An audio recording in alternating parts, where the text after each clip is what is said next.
They called her crazy.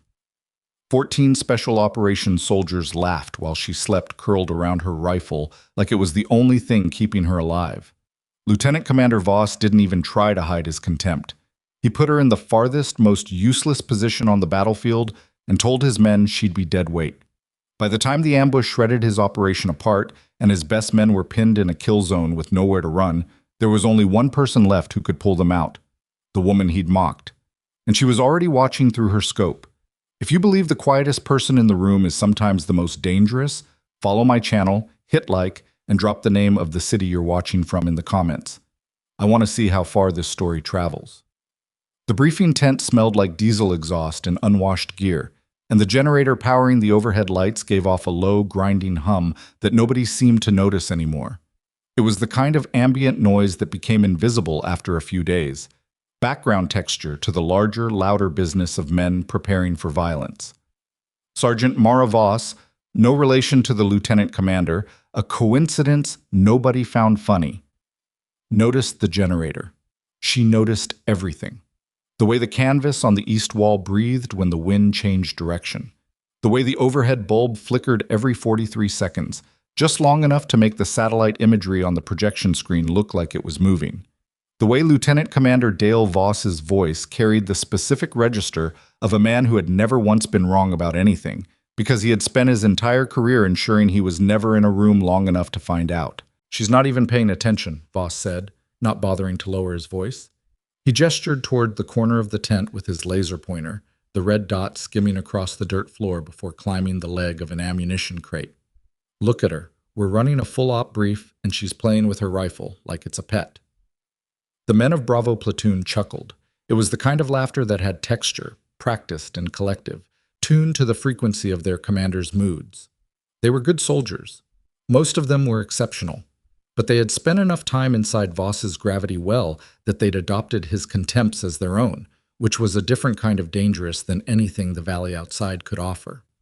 Master Sergeant Colt Dabrowski, standing near the tent entrance with his arms crossed, didn't laugh. He watched Sergeant Marksman Voss, the female Voss, which was already causing confusion in radio call signs, with the careful attention of a man who had spent too many years getting surprised by the things he'd underestimated. She was small.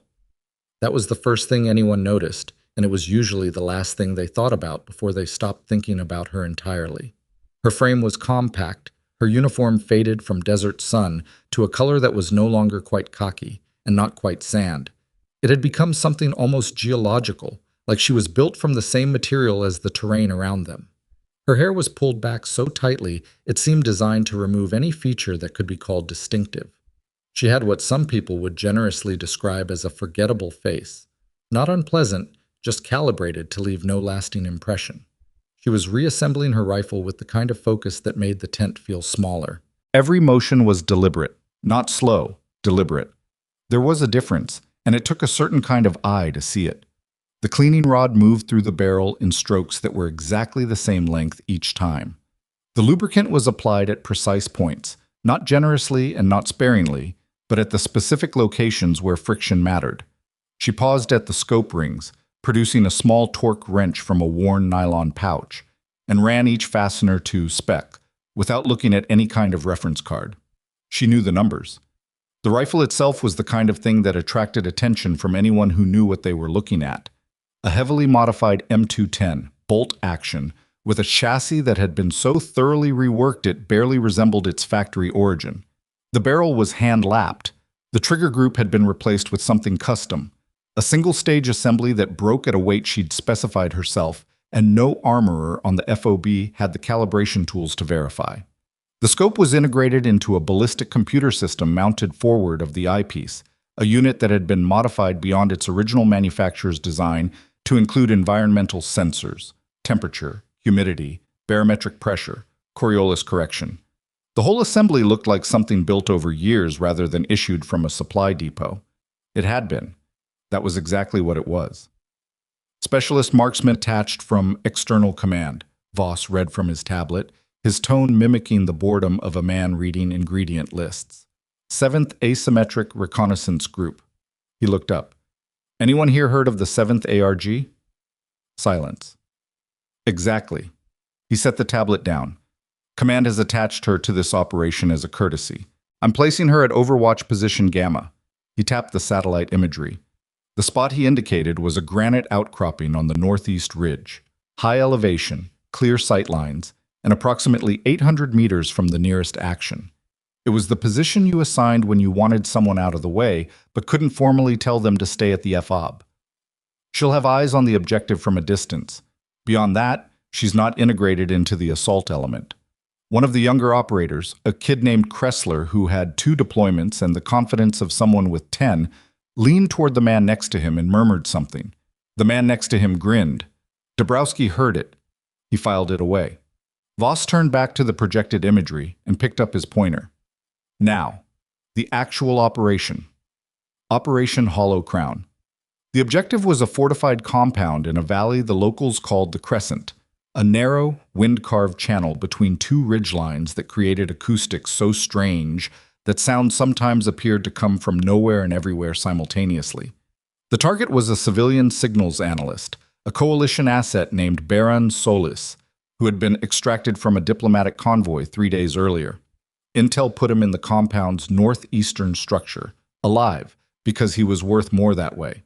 The compound was guarded by a militia force estimated between 22 and 30 individuals, armed with small-caliber weapons, RPGs, and at least 1 crew-served weapon of unknown type that thermal imaging had captured in the South Tower during 2 of the last 4 observation windows. The plan was direct entry at the main gate, using a shape charge, with 2 elements splitting to clear the interior structures, while a third secured the exfil route to the extraction LZ. Standard dynamic entry doctrine. Rehearsed, clean. The kind of plan that worked when intelligence was accurate and the enemy behaved as expected. In the corner, Mara Voss seated the bolt assembly into the receiver. The sound it made, a smooth, solid click, was barely audible over the generator. But Dabrowski heard it. He thought it sounded like a period at the end of a sentence. She looked up. Her eyes met Voss's across the tent. He hadn't been looking at her. He'd been making a point to the assembled platoon about the estimated 12 minutes they had from breach to exfil before the QRF from the nearest militia outpost could respond. But something pulled his attention to the corner, the way a peripheral movement pulls focus. He held her gaze for a moment. She didn't look away. She didn't look defiant either. She just looked at him the way you look at something you've assessed and filed. "Sergeant," he said, addressing her directly for the first time, "you have any questions about your position?" "No, sir."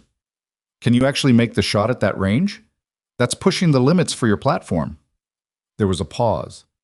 Not an uncomfortable one. She didn't seem to experience discomfort in the conventional way, but a measured one. "I'll have what I need, sir." Voss held her gaze another beat. Then he looked away.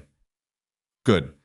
Try to keep up on the comms. We move fast, and I'm not slowing the element down for positional updates from Overwatch." "Understood." She went back to her rifle.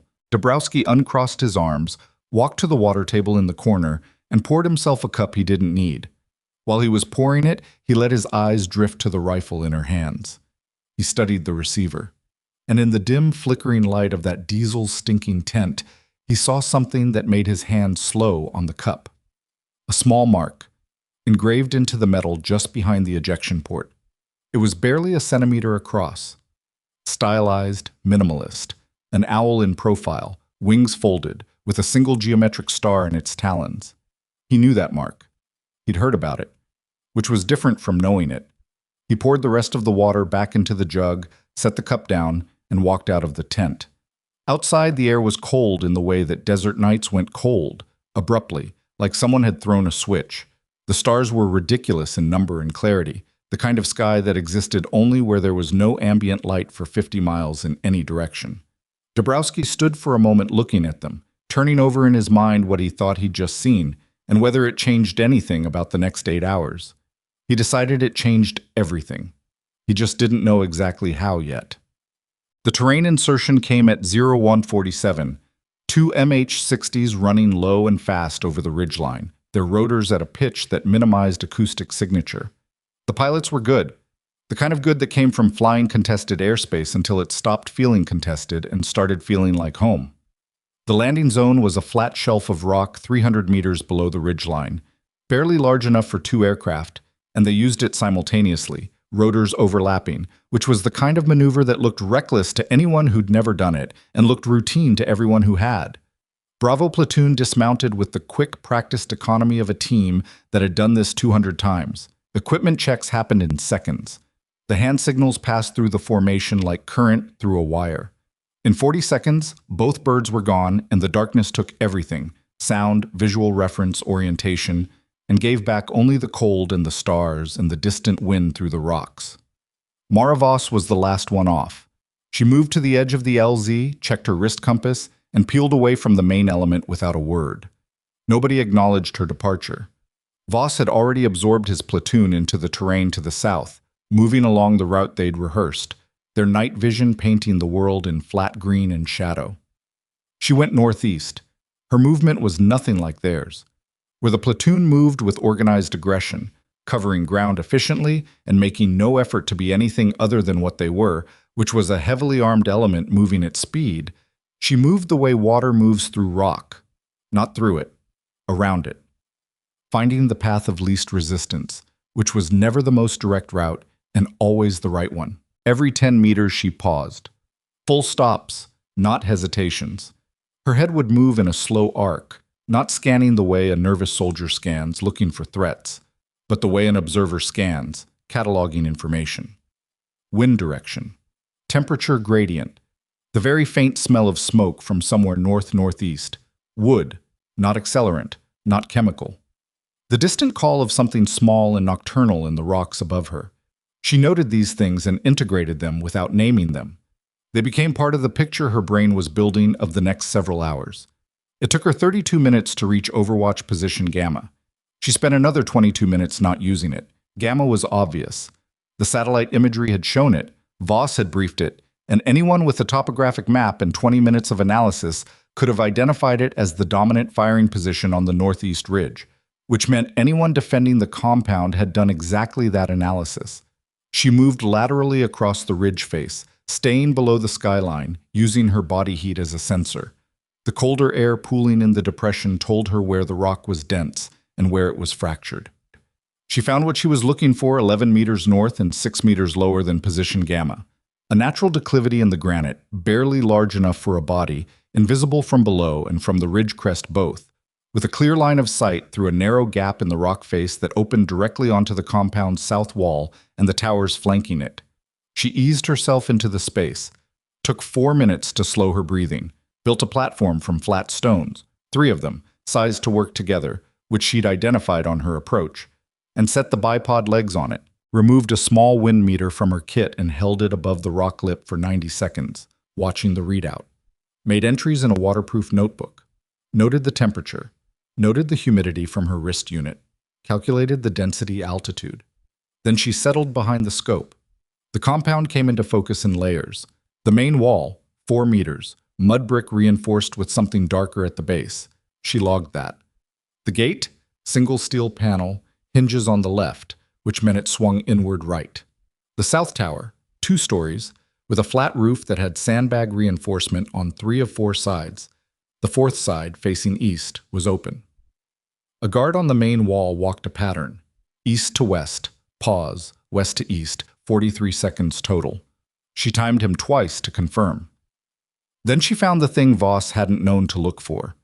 In the bombed-out structure 100 meters to the left of the south tower, a building that thermal imaging had shown as cold and therefore empty, there was a faint, intermittent flicker of heat, not consistent enough to be a fire, not mobile enough to be a person walking. It was the kind of heat signature produced by someone sitting very still in a confined space, letting their body temperature slowly warm the surrounding air. A spotter. She stared at that position for 7 full minutes before she was certain. The flicker resolved, in her patient observation, into a shape, a body, seated with what appeared to be a narrow instrument extended toward the compound. Binoculars, or a spotting scope. The position had a clean line of sight not to the main gate but to the ground to the south of it, exactly where Bravo Platoon's secondary exfil route ran. She made a note. She did not transmit it. On the comms, Voss's voice came through at low volume.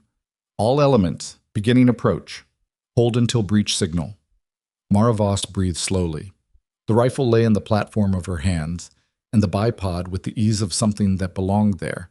She thought, briefly and without sentimentality, about the distance to the compound, 1,420-some meters, accounting for the elevation differential and the valley geometry that would push any projectile slightly north over that distance. She thought about the wind, which was currently running at 6 knots from the southwest but had been showing gusts from the north-northwest at the gap in the rock about every 9 minutes. She would need to time the shot to the gap cycle if she wanted consistency. She thought about the spotter in the ruined building. She thought about what the spotter's job was, to direct fire, to trigger IEDs, to coordinate the compound's defense. She thought about what happened when you removed the spotter versus what happened when you removed the machine gun. The machine gun was visible, it was loud, it was the obvious threat, and Voss's men would call it the moment it opened up. The spotter was the one who made the machine gun lethal. You take out the spotter first. You take out the brain, not the fist. She settled her breathing into the pattern she'd used 10,000 times, not a technique she'd been taught so much as a state she'd practiced into reflex. Her heartbeat was a metronome at the bottom of it, steady and unintrusive. The reticle sat on the dark gap in the ruined building, waiting. At 03115, Bravo platoon breached. The shaped charge on the main gate produced a detonation she felt more than heard at her distance. Pressure change, a sub-bass thump that moved through the rock under her. 2 seconds later, she heard the first suppressed fire from the interior, flat and sharp, the report of carbines working in confined spaces. The pattern was clean. The platoon was moving efficiently. Voss's voice on the comms was professional and tight. Gate clear. Moving to primary structure, Bravo 2, watch your left. Then the south tower opened up. The sound of the DSHK was categorically different from everything else. It was a mechanical roar, a heavy-bore repetition that had a physical component even at distance. Tracer rounds arced across the courtyard in orange-red lines, and she could hear, even from where she lay, the different quality of the noise on the comms as the platoon's discipline was stress-tested. Contact, contact, heavy gun in the south tower. Bravo 3 is hit. Get down, get down! Simultaneously, from the ground south of the compound, she heard a sequence of detonations, 3 of them, evenly spaced, which was the signature of a daisy-chained IED line being triggered by remote, the secondary exfil route, which the spotter in the ruined building had been watching. Her crosshairs were already there. She didn't rush it. Rushing was for people who were afraid of the silence on the other side of the shot. She let the gap cycle bring a relative lull in the northwest gusts. She felt it in the air moving across the exposed skin of her hand, took the slack out of the trigger, and pressed. The rifle spoke once. It wasn't a loud sound. With suppressor and subsonic loading, it was a sharp mechanical percussion, a crack that the surrounding rock absorbed in less than a second. The recoil was a push into her shoulder, familiar and specific. She knew this rifle's recoil the way you know the weight of a door you've opened every morning for years. Through the scope, she watched. The shape in the window of the ruined building ceased to exist. Not dramatically, just gone. Presence to absence in a single frame. She worked the bolt. The spent case ejected into the palm of her left hand. She'd cupped it there, an old habit, no spent casings left at a hide site. And she rolled it into the pocket on her chest rig without looking. On the comms, the DSHK kept hammering. Voss's voice had lost its professional coding. We're pinned. I need that gun out. Where is air? Where is air? TOC, Bravo 6, closest asset is 12 minutes. We don't have 12 minutes. She was already on the tower. The gunner was behind sandbags, and without his spotter, he'd gone from coordinated fire to suppression, still lethal, but now he was sweeping rather than targeting, which told her the command relationship between the two positions was broken. In the next sweep cycle, the gunner rose slightly above the sandbag line to adjust his angle on a group of operators she could see sheltering behind the compound's interior well. It was less than a second of exposure. She pressed again.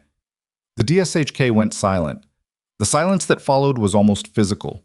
It landed on the battlefield like something dropped from a height, and for a moment nothing else filled it. No more small arms fire, no shouted commands, just the wind in the valley and the distant settling of disturbed rock. Then, who fired? Who took those shots? She was already breaking down her position. The bipod came up. The stones she'd used as a platform were scattered back into the natural randomness of the terrain. No three-point grouping left behind, no disturbance that read as intentional. The ejected casing was already pocketed. She wiped the declivity with her sleeve, not for fingerprints, but for the thermal impression her body had left on the rock surface.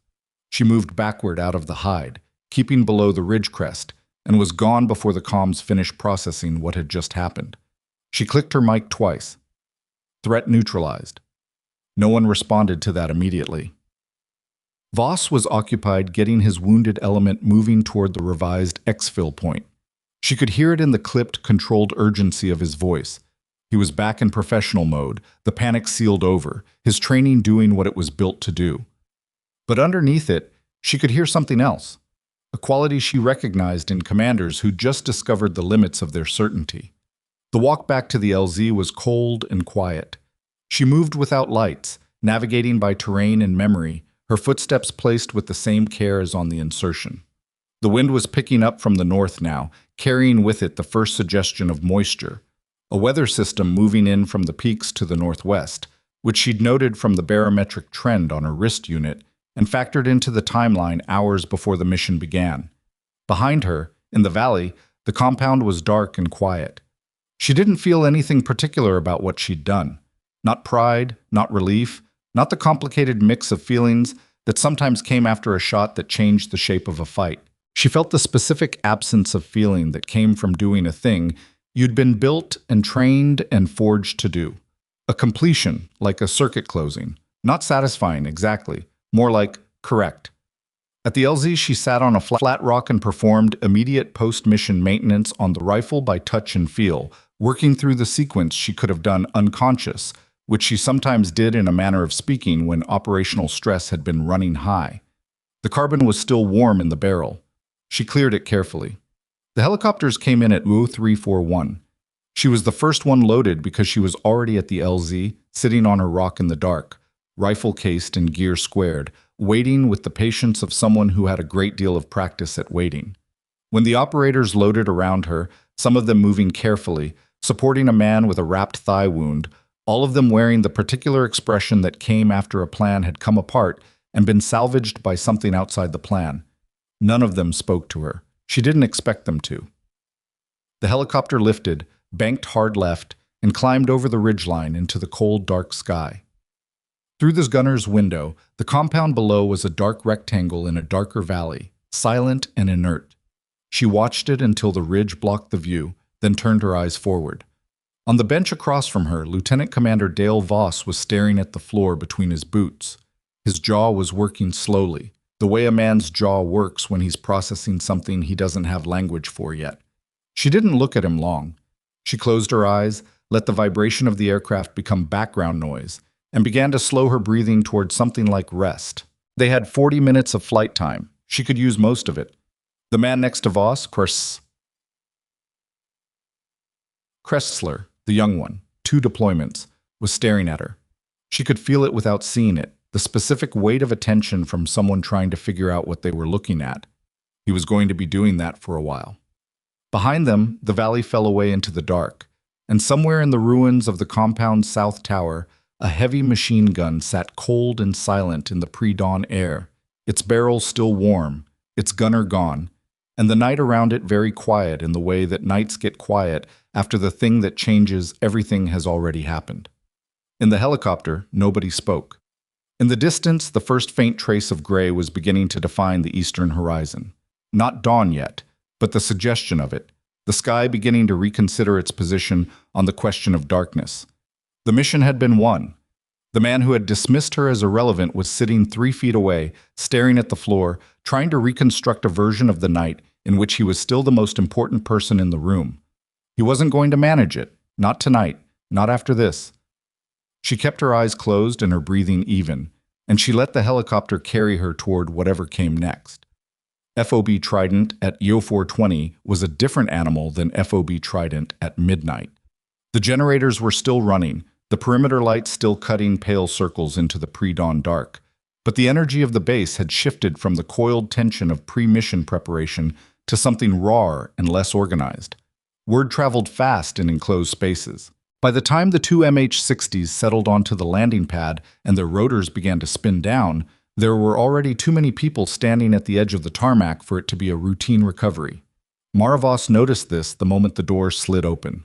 She shouldered her pack, picked up her cased rifle, and stepped off the aircraft onto the tarmac without waiting for the rotor wash to fully die. The air smelled like jet fuel, and the particular kind of dust that only existed at elevation, fine-grained, almost powdery, the kind that worked into the seams of equipment and the corners of eyes with equal indifference. The platoon came off behind her. Kressler was helping a man named Borst, who had taken frag in the left thigh, a through and through, not arterial, but deep enough that he was moving with his teeth locked and his face set in the expression of someone refusing to acknowledge they were in significant pain. The medic had field-dressed it at the LZ, and Borst had walked to the bird himself, which said something about him. The hostage, Baron Solis, a thin man in his 50s with a beard that had grown in 3 days and the eyes of someone who had been very afraid for a very long time, was supported between two operators, barely walking on his own. Voss came off last. That was appropriate. Last on, last off, the commander's traditional position. He stepped onto the tarmac and stood for a moment with both hands at his sides, looking at the knot of people waiting near the flight ops building. His posture was the carefully maintained architecture of a man who had decided what his face was going to do before he got off the helicopter and was now committed to it. Dabrowski was among those waiting. He'd gone ahead on the second bird, which had run a different routing. He watched Voss come off the aircraft, and then, with the same deliberate observation he'd been applying all night, watched the sergeant. She was already moving away from the landing pad. "Sergeant Voss." His voice caught her at 10 meters. She stopped, turned. "Debrief in 30. Main tent." "Copy." She kept walking. No question about whether she needed anything, no acknowledgement that the next 30 minutes might be complicated. She walked toward the equipment cage near the south wall of the phobie, which was where the armory sergeant kept post-mission cleaning supplies, and she looked like a person who had a specific task and intended to complete it. Dabrowski watched her go. Then he turned and fell into step with the lieutenant commander. "Hell of a night," Dabrowski said. It was not a compliment. It was a diagnostic. "We completed the objective." Voss's voice was flat. "The asset is recovered. 1 WIA, non-critical. 2 shots, 1,400 meters, through a crosswind, in the dark, on a spotter who was behind cover in a bombed-out building." Dabrowski said it without inflection. "Your overwatch position made those shots." Voss didn't respond for 3 steps. "We'll debrief it properly." "Yeah," Dabrowski said. "We will." The debrief tent was the same tent where the mockery had happened 8 hours earlier. Whoever had set it up for the post-mission session had moved the ammunition crate from the corner, the one Mara Voss had been sitting on during the brief, and replaced it with a folding chair that nobody used. The overhead bulb was still flickering at its 43-second interval. The generator was still humming. Voss stood at the front. The platoon arranged themselves in the folding chairs with the subdued posture of men who were tired and processing, which was different from the aggressive, ready posture they'd carried into the pre-mission brief. Borst was in the back with his leg elevated on a second chair, medic beside him. Baron Solis had been taken to the medical station, which was where he needed to be. Mara Voss was in the corner. She had her rifle laid across her knees and was working through the first stage of post-mission cleaning, a detailed pass that she did within an hour of any engagement, before any residue had the chance to harden. She was not, to all appearances, particularly focused on what Voss was saying. He had been talking for 6 minutes. Dabrowski, standing near the tent entrance with the same crossed arms posture he always used when he was listening hard, had been counting. In those 6 minutes, Voss had covered the insertion, the approach, the breach, the initial clearing of the outer compound, and the ambush. He had described the ambush with clinical accuracy: the DSHK in the South Tower, the IED chain on the secondary route, the resulting pinned position. He had not mentioned the shots. He described the period between the IEDs detonating and the DSHK going silent as the fire element establishing fire superiority through available assets. It was the kind of phrasing that could mean anything, which was precisely why he'd chosen it. One of the operators, a senior man named Perret, who had 12 years in and the permanent expression of someone who had heard too many things described incorrectly, raised his hand. Sir, when you say available assets, are we talking about our organic snipers? A pause. We're talking about the combined element. Because our snipers were at the gate. Perret wasn't being aggressive, he was being precise, which was worse. Hadley and Munoz were both inside the compound when the gun opened up. I saw them myself. The tent was quiet in a specific way. Not empty quiet, but the kind of charged silence that exists when a room full of people are all deciding simultaneously whether to say the thing they're thinking. Kressler said it. It was the sergeant. His voice came out younger sounding than he probably wanted. It had to be. Those shots came from the northeast ridge. Overwatch Gamma. Every head in the tent turned toward the corner. Mara Voss kept cleaning her rifle. The carbon rod moved through the barrel in the same measured stroke it had been making for the past 10 minutes. She didn't look up. Voss's jaw tightened. The post-mission report will document all contributing fire support elements accurately. What was the range? Perret again. That's a matter for the written report. I'm asking because I've seen the imagery, sir. That spotter position was over 1,400 meters from the Gamma outcropping, in a building with a window that was maybe this wide. He held his hands apart. Not very far. I've been doing this for 12 years. I've never seen a shot like that. The tent was very quiet. Dabrowski, who had been watching from the entrance, uncrossed his arms. He reached into the chest pocket of his jacket and removed a small sealed envelope, the kind used for classified document transfer, with a tamper-evident strip across the flap. He had been holding it since the intelligence officer had passed it to him 40 minutes ago, during the window between the birds landing and the debrief starting. He walked to the front of the tent. Voss saw him coming and something shifted in his expression. Not fear exactly, but a recalibration. The recognition that the terrain had changed. Master Sergeant, Voss said. His voice was measured. This is my debrief. I know it is, sir. Dabrowski stopped at the front of the room and turned to face the assembled platoon. He didn't look at Voss. I need to share some information that's relevant to the action report. He opened the envelope. Inside was a single folded document, 2 pages, marked with the kind of classification header that made several of the more senior operators straighten slightly in their chairs.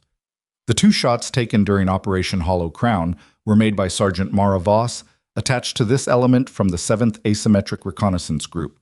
Dabrowski read it without preamble. Shot 1. Range 1,431 meters. Target was a covert spotter in a secondary structure responsible for IED triggering on the secondary exfil route and coordination of compound defense. Shot 2. Range 1,362 meters. Target was the crew-served weapon operator in the South Tower. Both shots made under variable crosswind conditions, pre-dawn, in a non-standard firing position. He folded the document. Both shots are assessed as the primary factor preventing catastrophic loss of the assault element. The silence that followed was not the charged kind. It was the vacuum kind. The kind that exists when a room full of people have had the explanation they'd been constructing for the last 40 minutes simply removed from their hands. Voss said nothing. Dabrowski turned toward the corner where Mara Voss was still seated with her rifle. He walked to her with the measured pace of a man who had decided something and was executing it. The platoon watched. Nobody moved. He stopped in front of her. She looked up from her work, holding his gaze with the same flat, unreadable calm she always had. Sergeant, he said, permission to inspect your weapon. It was framed as a request. Every man in that tent understood that it was something else. A form of public acknowledgement that required her consent to complete. She held the rifle out to him, stock first, with both hands. He took it, turned it in the dim light, running his hands over the chassis with the ease of someone who knew what they were looking at. He found the mark behind the ejection port in under 3 seconds. He'd known where to look. He tilted the receiver to catch the light. The owl with the star in its talons. He'd first heard about that mark 18 years ago from a man who had been at a classified range facility in the high desert and watched a shooter make a series of shots that he refused to describe in writing because he was afraid no one would believe him. The man had said, "There's a program they don't talk about, not a school, a program. And the people who come out of it are something different." Minerva, Dabrowski said quietly. The word came out like something he'd been keeping in a drawer. I thought you were a story they told to scare new instructors. Several of the operators exchanged glances. The name meant nothing to them, which was exactly as intended. He turned back to the room, still holding the rifle carefully, both hands, the way you hold something that has earned that treatment. The 7th ARG runs a selection and training program called Minerva. It doesn't produce snipers. It produces what you might call strategic marksmen, operators who specialize in engagements that conventional doctrine classifies as either impossible or unnecessary. He paused. Sergeant Voss is a Minerva graduate. She's been in 3 active theaters in the past 4 years. Her operational record is classified at a level I'm not going to discuss in this room. What I can tell you is that the 2 shots she made tonight are in the upper tier of any engagement I've seen documented in 22 years of service. He walked back to the corner. He handed the rifle back to her with both hands, with the same deliberateness he'd used to take it. Then he did something that made even Perrette go still. He saluted. Not a casual between-peers gesture. A formal salute, chin up, back straight, the kind of salute that carried weight in the way that formal things carry weight when they're done correctly by someone who has earned the right to do them. Sergeant Voss, he said, on behalf of the element you supported tonight, thank you. She held his gaze. A beat, 2. Then she gave a single nod, not a bow, not a display of emotion, just a nod, and returned to her rifle. The tent did not erupt. There was no collective exhale or murmur of revelation. It was quieter than that. It was the sound of 14 men privately revising something. In the front of the tent, Dale Voss stood with his hands at his sides and his face arranged into an expression that wasn't quite any one thing. By 0600, FOB Trident had absorbed the story the way a body absorbs a shock, all at once with the whole system.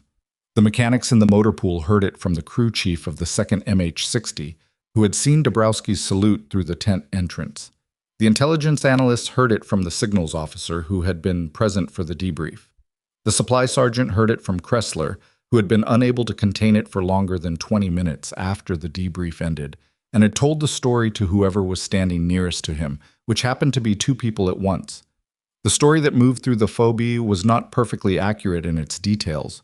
Stories never were. But it was accurate in its essentials. A female sergeant had been mocked by the platoon commander during the brief, assigned to the least important position on the battlefield, and had then made 2 shots under conditions that the senior NCO had described as the best he'd seen in 22 years. The version that reached the motor pool had the range at over 2,000 meters, which was wrong, but not by as much as you might think.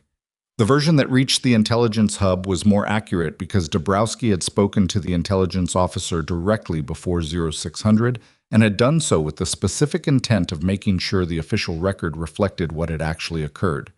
The intelligence officer's name was Warrant Officer Talia Renner, and she had been at FOB Trident for 7 months and had seen enough to have developed calibrated skepticism about most things. She listened to Dabrowski's account with a legal pad in front of her and wrote down dates, ranges, and unit designations with the efficiency of someone who intended to get this right. 7th ARG, she said when he finished. I've seen that designation on 1 document in 7 months. What document? A request for coordination on a secondary asset, 6 months ago. Another theater. She tapped her pen on the pad. They don't send liaison requests to anyone below a colonel. I remember thinking it was unusual. It is unusual. Is she the only one from that unit? Dabrowski considered the question. Not the only one, but they don't travel in groups. Renner looked at her notes. What do you need from me? Accuracy, he said. In the action report, every contributing element documented correctly. She met his eyes. It'll be accurate. Voss found Sergeant Mara Voss at 0730 at the equipment cage near the south wall. She was calibrating a small handheld weather station, moving through the settings with the focused patience she brought to everything. He had been standing at the edge of the cage for a full minute before she acknowledged him, and he had used that minute to try and find the right construction for what he needed to say. He hadn't found it. He went with what he had. Sergeant. She looked up. Not with hostility, not with the flat readiness she showed in formal situations, just looked at him. The way you look at something when you're giving it your full attention without having any particular feelings about it. I was wrong, he said. The words came out rougher than he'd intended. About you, about what I said before the mission, about the assignment. He stopped, started again. You saved my platoon. My men would be dead. I'd be dead. And I put you in the corner and made jokes about Lieutenant Commander. Her voice cut through it cleanly. Not cruelly, just efficiently. Your men are alive. The asset is recovered. Borst is going to need surgery on that thigh, but he's going to be fine. He stood there for a moment, holding the incomplete apology in both hands like something he didn't know what to do with. What you did tonight, he tried again. Those shots. I didn't know. You didn't know what you were looking at, she said. That's not unusual. There was nothing in her tone that made it worse. It was just a fact, stated as facts were. You're good at what you do, sir. Your platoon is well trained. You moved well through a compromised objective. She paused. You made decisions under pressure that kept your men moving when the plan fell apart. That matters. He blinked. He had not expected that. But, she continued, and her voice was still level, you make assumptions about capability based on what things look like. That will get people killed if you let it continue. She held his gaze. Not a suggestion, sir. That's an observation from someone who was in position to watch you work tonight. He was quiet for a long moment. Something was moving behind his face, not the defensive recalibration she'd expected, but something that looked more like the experience of actually hearing a thing that was true. Yeah, he said finally. His voice had lost its register. He just sounded tired. Yeah, I know. She turned back to the weather station.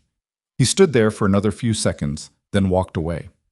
She watched the readout on the instrument settle and began making entries in her notebook. It was not forgiveness. It was not the beginning of something. It was an exchange of accurate information between two professionals in a combat zone, which was exactly what it needed to be. Well, at 0900, the intelligence officer placed a formal request with the FOB commander, Colonel Yusuf Harada, a lean man in his 50s who ran the FOB with the particular efficiency of someone who had learned to distrust anything that ran too smoothly. Renner walked into his office with her legal pad and her notes from Dabrowski's account and laid out what had happened in Operation Hollow Crown with the precision of someone who understood that precision was the only currency that worked in this office. Harada listened without interrupting. When she finished, he looked at the legal pad for a moment. Where is she now? He asked. Equipment cage, sir. Or she was an hour ago. What's her timeline here? Undefined. Her orders read duration of operational need, which is command's way of saying they haven't decided yet. Harada turned to look out his small window at the fob. From where he sat, he could see the landing pad where the birds had come in at 0420. He could see the equipment cage, though not its contents. He could see the briefing tent where the debrief had happened. Voss's action report, he said. Is it accurate? Renner hesitated half a second. His initial draft used the term combined element fire support to describe the two shots. Harada turned back from the window. His expression was not complicated. Pull his draft. I'll review a corrected version by 1400. Yes, sir.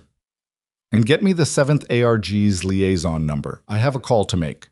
Renner gathered her pad and moved to leave. At the door, she stopped. Sir, there's one more thing. The mark on her rifle. Dabrowski identified it as Minerva program. Harada was already looking at something on his desk. He didn't look up immediately. When he did, his expression had changed slightly.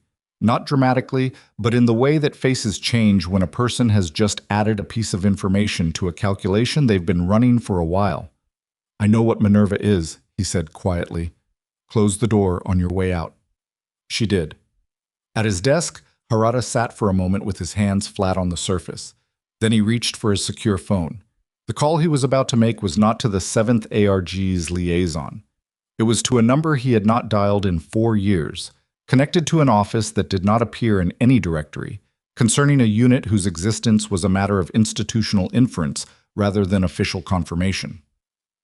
The kind of call you made when something had happened that was too significant to route through normal channels and too sensitive to put in writing.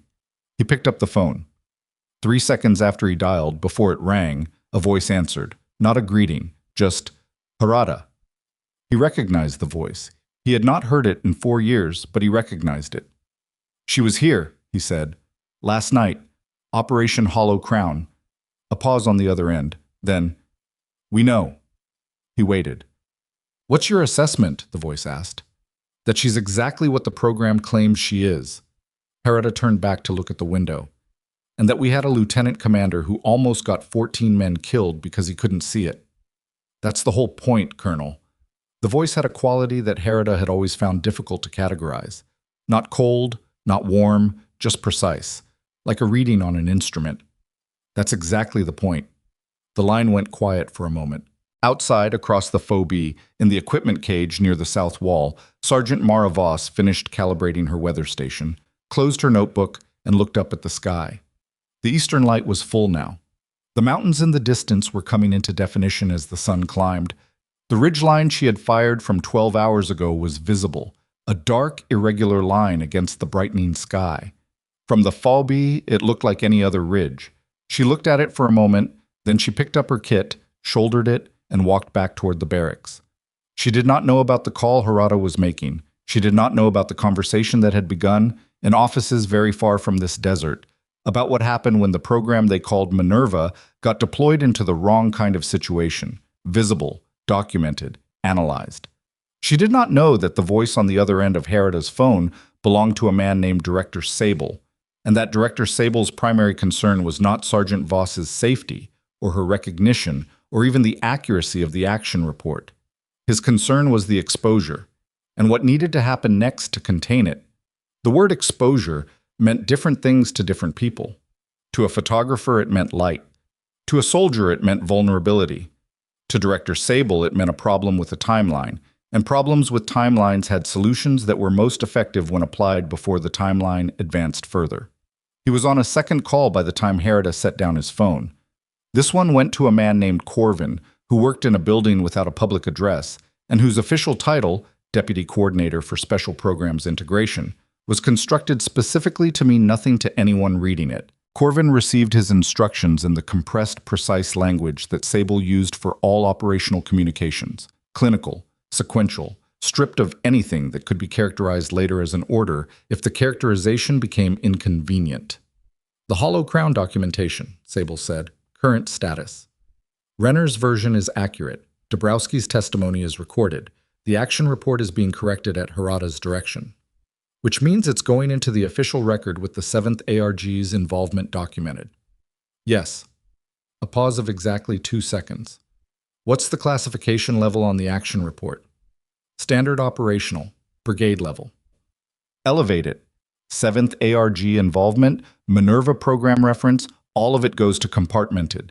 I want it out of the brigade channel within 6 hours. Corvin was quiet for a moment.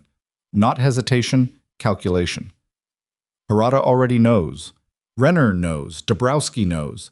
Reclassifying the action report doesn't unring those bells. It controls where the sound travels. Sable's voice didn't change. "Get it done. And find out what Harada's relationship is with the brigade commander. I want to know if they talk informally." "They do. Quarterly calls." "When's the next one?" 8 days? That's a workable window." Another pause. "What about the sergeant?" "Still at Trident." "Pull her orders. I want her moved to a different theater within 48 hours. Routine rotation, nothing flagged." Corvin said nothing for a moment. Then, "She'll know it's not routine." "She'll know, and she won't be able to prove it," Sable said, "which is how we prefer things." He ended the call. Bitset. Mara Voss did not sleep. This was not unusual for her in the 18 hours following an engagement. Her nervous system ran hot after a mission in the way that engines ran hot after hard use, and forcing rest before the heat dissipated produced the kind of fragmented non-sleep that was worse than staying awake. She had learned this about herself over years of trial, and she had stopped fighting it. She sat on her bunk in the female quarters, a partitioned section of a converted cargo container that she shared with 2 female signals technicians who were currently on watch, and she field-stripped her rifle again. Not because it needed it, because the process had a quality she found clarifying in the way that repetitive, precise work was clarifying. It required enough attention to prevent intrusive thought without requiring enough to prevent useful thought. She was thinking about the spotter in the ruined building, not about the shot. The shot was finished, filed, irreversible.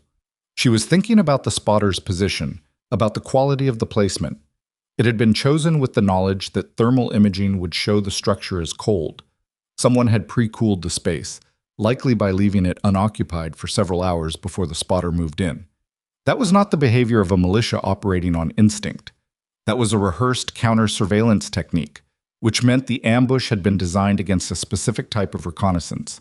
Specifically, thermal aerial reconnaissance, which meant whoever planned it had knowledge of coalition ISR methodology at a level that went beyond general awareness. She reassembled the firing group and set the rifle on the bunk beside her. Then she opened her waterproof notebook to a clean page and began writing, not notes exactly, but a sequence of logical steps, the kind of written reasoning she used when she needed to externalize an argument to examine it clearly. She wrote for 20 minutes. When she finished, she looked at what she'd written for another 5. Then she tore the page out, folded it twice, and put it in the inner pocket of her jacket. She needed to talk to Renner. Warrant Officer Talia Renner's workspace was a partitioned area in the intelligence hub, a semi-permanent structure in the center of the FOB that had been built up over 2 years of occupation until it resembled a functional office more than a field installation. 3 workstations, 2 secure terminals, a wall-mounted display that ran a continuous feed of satellite imagery at a scale Renner had calibrated herself. She kept the space organized in the way that people who processed large volumes of information kept things organized, not neatly, but with a logic that was internally consistent and immediately accessible to its creator. She was at her terminal when Voss arrived at 10:15. She looked up from the screen. "Sergeant?" "Warrant officer." Mara Voss stood at the entrance rather than coming in. Old habit. She didn't enter spaces uninvited when she didn't have to. "I have something for your assessment, unrelated to the action report." Renner studied her for a beat, then gestured at the second chair. "Come in." Voss entered, sat, and produced the folded page from her inner pocket. She placed it on the desk between them without preamble. Renner unfolded it, read it. Her eyes moved through the written sequence with the speed of someone who read dense analytical material for a living, and her expression went through a small but visible progression as she reached the conclusion. Not surprise exactly, but a kind of focused sharpening. "You're saying the ambush was designed around specific ISR knowledge," she said. "I'm saying the spotter's concealment technique was built to defeat the surveillance method we use for pre-mission imagery collection. That's not general knowledge." Renner looked at the page again. "You're also saying the IED chain was pre-positioned along the secondary exfil route, which wasn't documented in any pre-mission briefing. The secondary route was designated at the operations level 3 days before the mission." Renner set the page down flat on the desk. She looked at it without speaking for several seconds. "You're not the first person to flag something about this operation," she said finally. Her voice had gone quieter, not from caution, but from concentration. "I had a source report come in 2 hours ago, from a different channel. It referenced Hollow Crown specifically." She paused. "Except Hollow Crown wasn't the name used in the source report." "What name was used?" Renner met her eyes. "The Crescent job." That was not a coalition designation. That was not a term that existed in any briefing material Voss had seen. The compound was in a valley the locals called the Crescent. She'd heard that in the terrain briefing, but it was not operational language. It was local language. "Who had access to the local name for that valley?" Voss asked. "Officially? Anyone with human intelligence contacts in the region." Renner's voice was steady, but her hands had gone still on the desk. "Unofficially, the question is who had access to both the local name and the coalition secondary routing." The answer to that question occupied the space between them for a moment without either of them saying it. "I need this in a protected channel," Voss said. "Not the action report channel, something separate. I can route through the brigade IG's office. It bypasses normal chain of command review." "Do it." Renner pulled the page toward her and began typing. Voss watched the wall-mounted display cycle through its satellite imagery. The valley, the ridgeline, the compound, with its now-collapsed south tower visible as a dark scar in the aerial view. She looked at it with the particular detachment of someone who has been inside a place and is now seeing it from altitude, which produced a different kind of understanding. She was still looking at it when Renner stopped typing. "Sergeant." Renner's voice had a new quality. "There's something in the system." Voss turned. "Your orders." Renner was reading her screen. "They were updated 40 minutes ago. Routine rotation, effective 48 hours. You're being transferred to a staging base in the Northern Theater." Voss was very still. 48 hours. The timing had the geometry of a response. Not a coincidence and not a routine rotation. Routine rotations from FOB Trident ran on a 30-day cycle, and she had been on station for 9 days. Who flagged the update? She asked. Renner checked. Comes through a coordination office. Deputy Coordinator for Special Programs Integration. She looked up.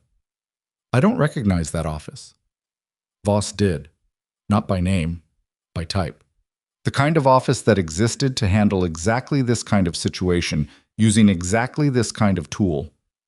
Can you delay the processing? Voss asked. Orders don't get delayed, they get implemented.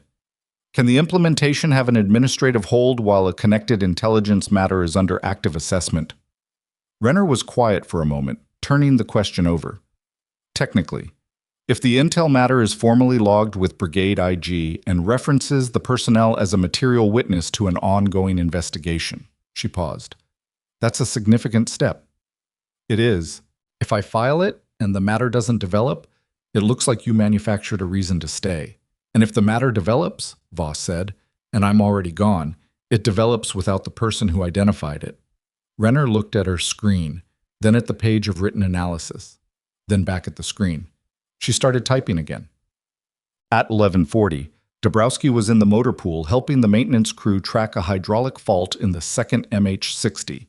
Not because it was his job, but because he found mechanical problems clarifying in the same way that certain people found physical labor clarifying, when Kressler found him.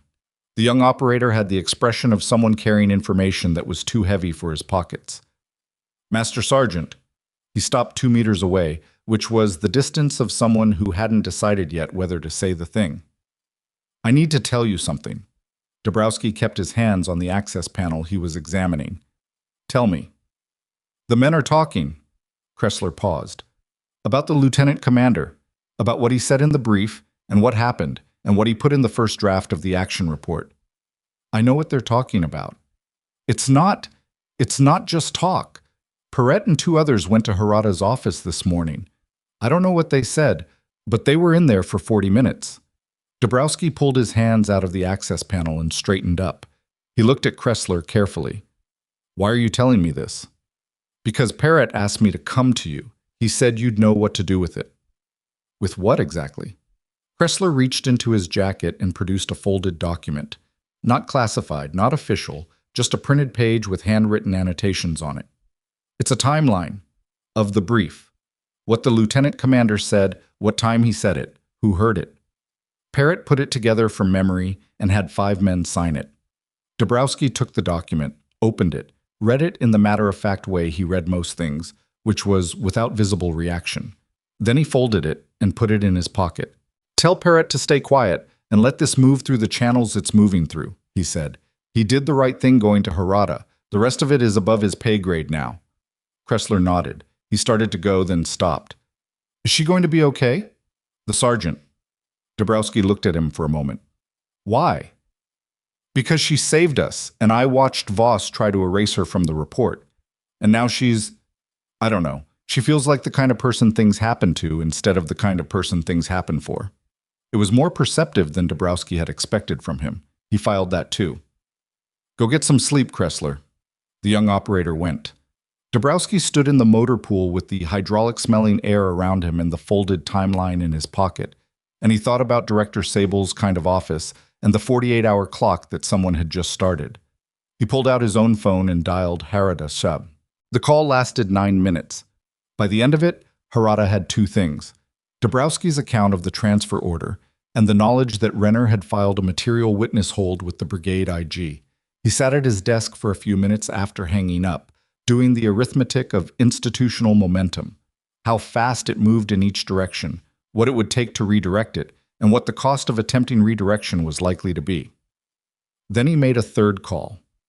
This one to a woman named Brigadier General Sue-Ah Park, who commanded the brigade that FOB Trident fell under and who had been in her current position for 14 months.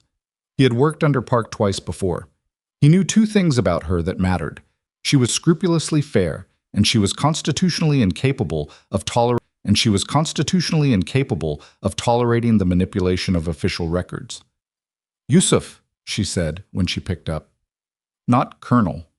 She was informal when she chose to be. General, I have a situation that needs your attention before it gets classified out of reach. A pause. Go, he told her.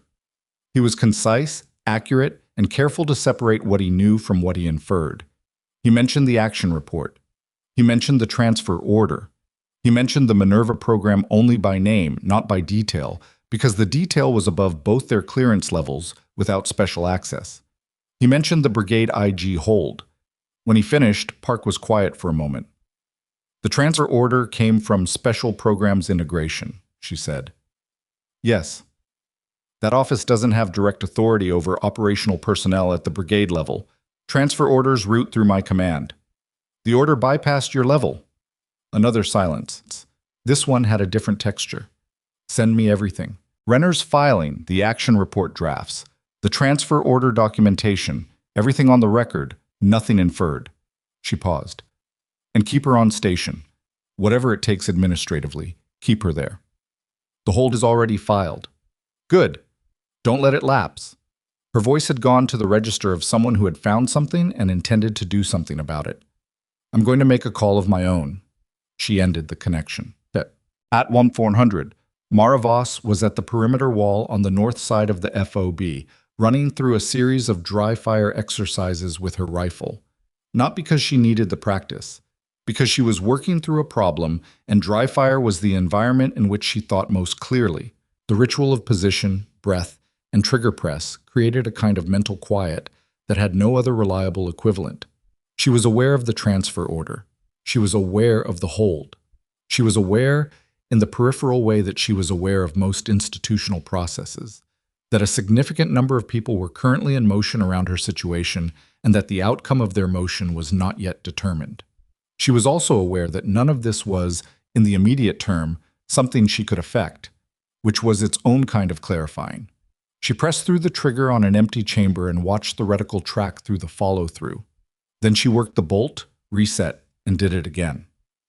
Behind her, she heard footsteps. Deliberate ones. Not casual, not tactical, but the footsteps of someone who wanted her to know they were there. She did not turn around. Voss, the male one, the lieutenant commander, stopped 2 meters behind her. She could tell by the weight of the footfalls and the particular hesitation pattern of a person who had something prepared but was now reconsidering its adequacy. I know about the transfer order, he said. She continued the exercise. Press, reset. Most people do by now. I didn't put it in. I want you to know that. I know. A pause. How? Because it came from a classification level above this FOB. You don't have that access. She pressed through another trigger.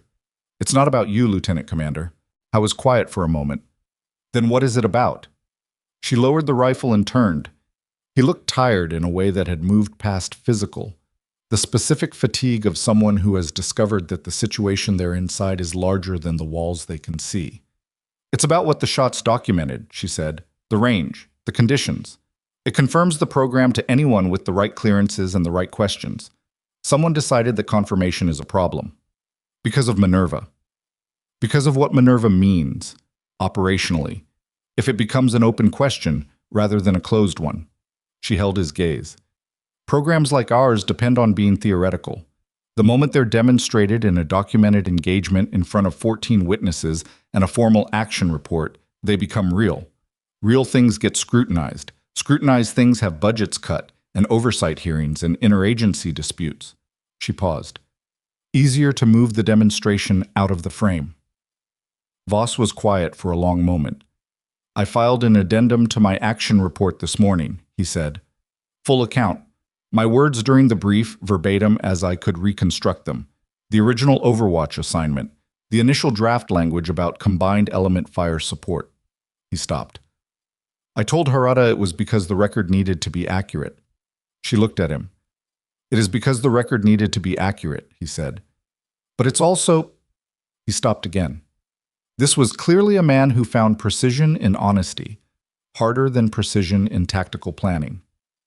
I made you invisible on purpose, and then someone else tried to make you invisible, and I realized that was the same thing, just with different tools.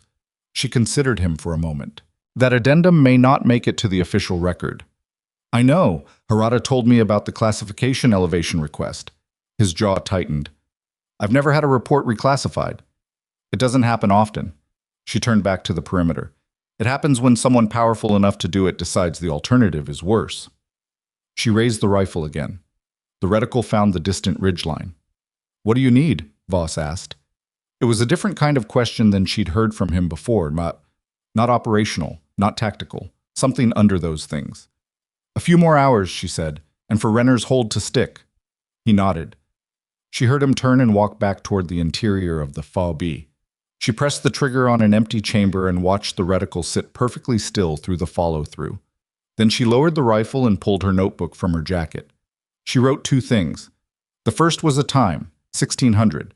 The second was a name she had not written on the first page, a name she had kept in her head because paper was vulnerable and heads were slightly less so. A name that connected the pre-cooled spotter position and the local valley designation and the secondary routing compromise into a single point of origin. She looked at the name for a moment. Then she wrote, below it, confirm before Renner files. Because if she was right, the intelligence matter wasn't a supporting argument for the material witness hold. It was the reason someone wanted her gone before she could finish drawing the line. And at 1600, she was going to find out whether she was right. She put the notebook away, shouldered her rifle, and walked back into the FOB. In Harada's office, the colonel's secure phone was ringing again. He looked at the number for a moment before answering. It was not a number from his address list. It was not a number he recognized. He answered anyway. Colonel Harada. The voice was not Sable's. It was a woman's voice, unhurried and precise, and it carried the specific weight of authority that did not need to announce itself. My name is not important at the moment. What is important is that you stop the classification elevation request currently in process through Deputy Coordinator Corvin's office. Harada kept his voice level. On whose authority? Mine, the voice said, which is above Corvin's. A pause. And considerably above Director Sable's, though I'd prefer if you didn't mention that to him just yet. Harada sat forward in his chair. Who are you? Someone who has been watching the Minerva program for 3 years and waiting for an operational demonstration significant enough to justify what I'm about to do. Another pause. Hollow Crown is that demonstration. The voice was quiet for a moment. Do not let that sergeant leave your FOB, Colonel. What she knows, and what she's about to confirm, is going to matter to more people than you currently understand. The call ended. Harada sat with the dead phone in his hand for a long moment, then set it carefully on his desk. Outside, across the FOB, the afternoon light was shifting toward the long gold of late afternoon, and somewhere near the equipment cage, Sergeant Mara Voss was checking her watch. It was 15:47. 13 minutes. At 1600, Mara Voss walked into the intelligence hub with her notebook and a USB drive the size of her thumbnail. Renner was at her terminal. She had been there since the material witness hold was filed, which was the kind of thing that happened when an intelligence officer decided a thread was worth pulling and found that it kept coming. She looked like someone who had not eaten in 6 hours and had not noticed. Tell me you have something, Renner said, without looking up from her screen. I have a name. Voss sat down in the second chair. Before I give it to you, I need to know where your filing went. Brigade IG, confirmed receipt at 1223. Harada countersigned at 1310. The hold is active. Renner finally looked up. The classification elevation request from Corvin's office hit a block at the brigade level at 1420. Someone above Corvin pushed back. Voss absorbed this. Who? The block came through a channel I don't have visibility into. I know it happened because the request stopped moving. That's all I can see from here. It was enough. Someone with sufficient authority had stopped the reclassification. Whether that was Park acting on Harada's call, or the woman who had called Harada on the unrecognized number, or some third vector, the specific mechanism mattered less than the result. The record was still accessible. The window was still open. The name, Voss said, is Major Ferran Drost. Renner wrote it without reaction. What's his role? He was the operations coordination officer on the original Hollow Crown planning cycle. 3 weeks ago, before the mission was finalized, he ran the secondary routing assessment. Voss opened her notebook to the page she'd written at the perimeter wall. The secondary routes designation, the IED placement, the spotter's concealment technique. They all fit the same information picture. Someone who knew the routing, knew the thermal imagery methodology, and had access to local contacts in the valley. That's circumstantial. This isn't. Voss plugged the USB drive into the side of Renner's workstation. I pulled this from the signals log before the mission. A minor thing. I looked at it during the brief because I always review raw signals data before an operation, and nobody had flagged it. At the time, I thought it was noise. On Renner's screen, a signals intercept log opened. Raw data, timestamps, frequency markers. Renner leaned forward. "This is a transmission from 4 days before the mission," Voss said. "From a civilian relay tower 12 kilometers east of the compound. The content is encoded, standard commercial encryption, which is why it wasn't flagged by automated analysis. It doesn't match any known hostile communications profile." She tapped the timestamp. The transmission was sent 19 minutes after the secondary routing decision was finalized in the operations log, from a device that pinged the relay tower's civilian network. She looked at Renner. Drost was the only person in the operations center during that 19-minute window who had both the routing decision in his hands and a personal device registered to that network. Renner was very still. "The content?" she asked. "Still encoded. I can't break it here. But the timing, the location of origin, the network registration." Voss paused. "It's a pattern. Patterns aren't proof, but they're enough to get someone with the right tools interested." Renner turned to her terminal and started running Drost's name through the records she had access to. Service record, deployment history, current assignment. The results came back in layers, and with each layer, Renner's expression shifted slightly, the small adjustments of a person who is finding that a pattern is holding when they expected it to break. "He requested transfer out of the FOB 6 days ago," Renner said. "Approved and processed in under 24 hours. She looked up.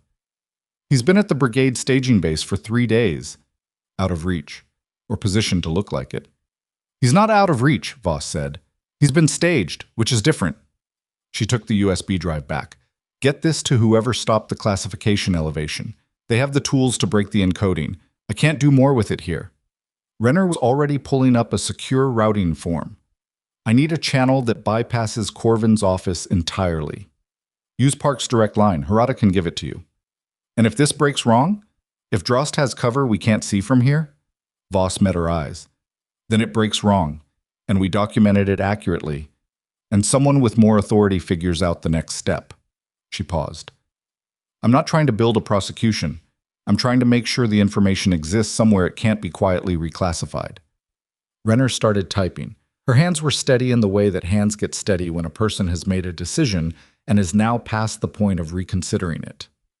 Major Ferran Drost was, by all visible measures, an unremarkable man. Medium height, medium build, the kind of face that prompted no strong impressions and left no particular memory. He had 12 years of service, 2 commendations for operational planning excellence, and the professional reputation of someone who did clean, efficient work and stayed well clear of anything controversial. This reputation had been carefully maintained, which was different from being naturally true. At the brigade staging base, 340 kilometers north of FOB Trident, Drost was in his quarters when his secure phone showed an alert that he had been monitoring for 2 days and hoping not to see. The classification elevation request had been blocked. The sergeant's transfer was on administrative hold, and a signals intercept log from 4 days before the mission had been submitted to an unknown routing channel outside normal brigade structure. He read the alert 3 times. Then he made a call. The call went to a number Sable had given him 18 months ago for situations that required direct escalation. He had used it twice. Both times the problem had resolved. Both times he had understood afterward that resolved was a word that covered a range of actions he did not need to know the specifics of. This time Sable picked up on the second ring. "She has the signals data," Drost said. He kept his voice flat. "And she's routed right out of the brigade channel." A pause. "How much of the data?" "The transmission log. Timestamp, origin location, network registration." He hesitated. "The encoding is intact. For now?" "Yes, for now." Sable was quiet for a moment. When he spoke, his voice had the quality it always had when he was moving from one mode to another, a barely perceptible shift in register, like a transmission engaging a lower gear. "What's her current status at Trident?" On station, the hold is active. Who filed the hold? Renner. Harada co-signed. And the block on the classification elevation? Drost swallowed. Unknown origin. It didn't come from Park's level. It came from somewhere above her. Sable's silence had a specific quality this time. Not calculation, but the kind of stillness that preceded a significant reassessment. Above Park. Yes. Another silence. This one lasted long enough that Drost found himself rechecking whether the call had dropped. Stay where you are, Sable said finally. Do not contact Corvin. Do not use the secondary number. Wait for my call. What are you going to do? Sable didn't answer that. He ended the call. Drost sat in his quarters with the dead phone in his hand, and for the first time in 18 months of carefully managed compartmentalization, he felt the specific cold of a man who has just understood that the walls he thought were protecting him have been quietly removed. Harada's office at 1720 was crowded in a way it was not designed to be. Harada himself was behind his desk. Renner stood to his left with her legal pad. Dabrowski occupied the chair across from Harada with the settled posture of a man who had been in this kind of room before and found it neither impressive nor intimidating. Mara Voss stood near the door, not blocking it, not guarding it, just maintaining the unconscious proximity to an exit that was part of her default physical positioning in enclosed spaces. On Harada's desk was a printout of the routing confirmation for the signal's data submission. Next to it was a copy of the material witness hold.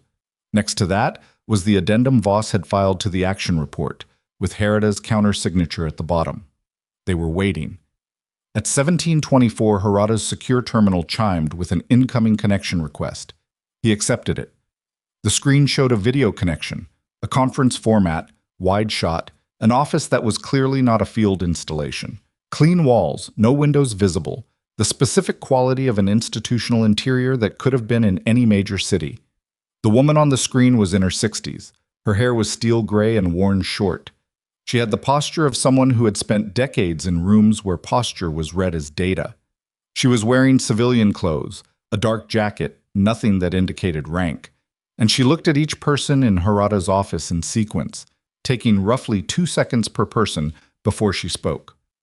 Colonel Harada, I'm Director Yael Borova, Special Programs Oversight, Joint Command Directorate. She paused. I know that office name is new to most of you. That's by design. We oversee programs that can't be overseen through normal channels without compromising them, which includes the Minerva Initiative and the Seventh Asymmetric Reconnaissance Group. No one in the room spoke. Sergeant Voss, Borova said, finding her near the door. I've been waiting for an operational event like Hollow Crown for 3 years.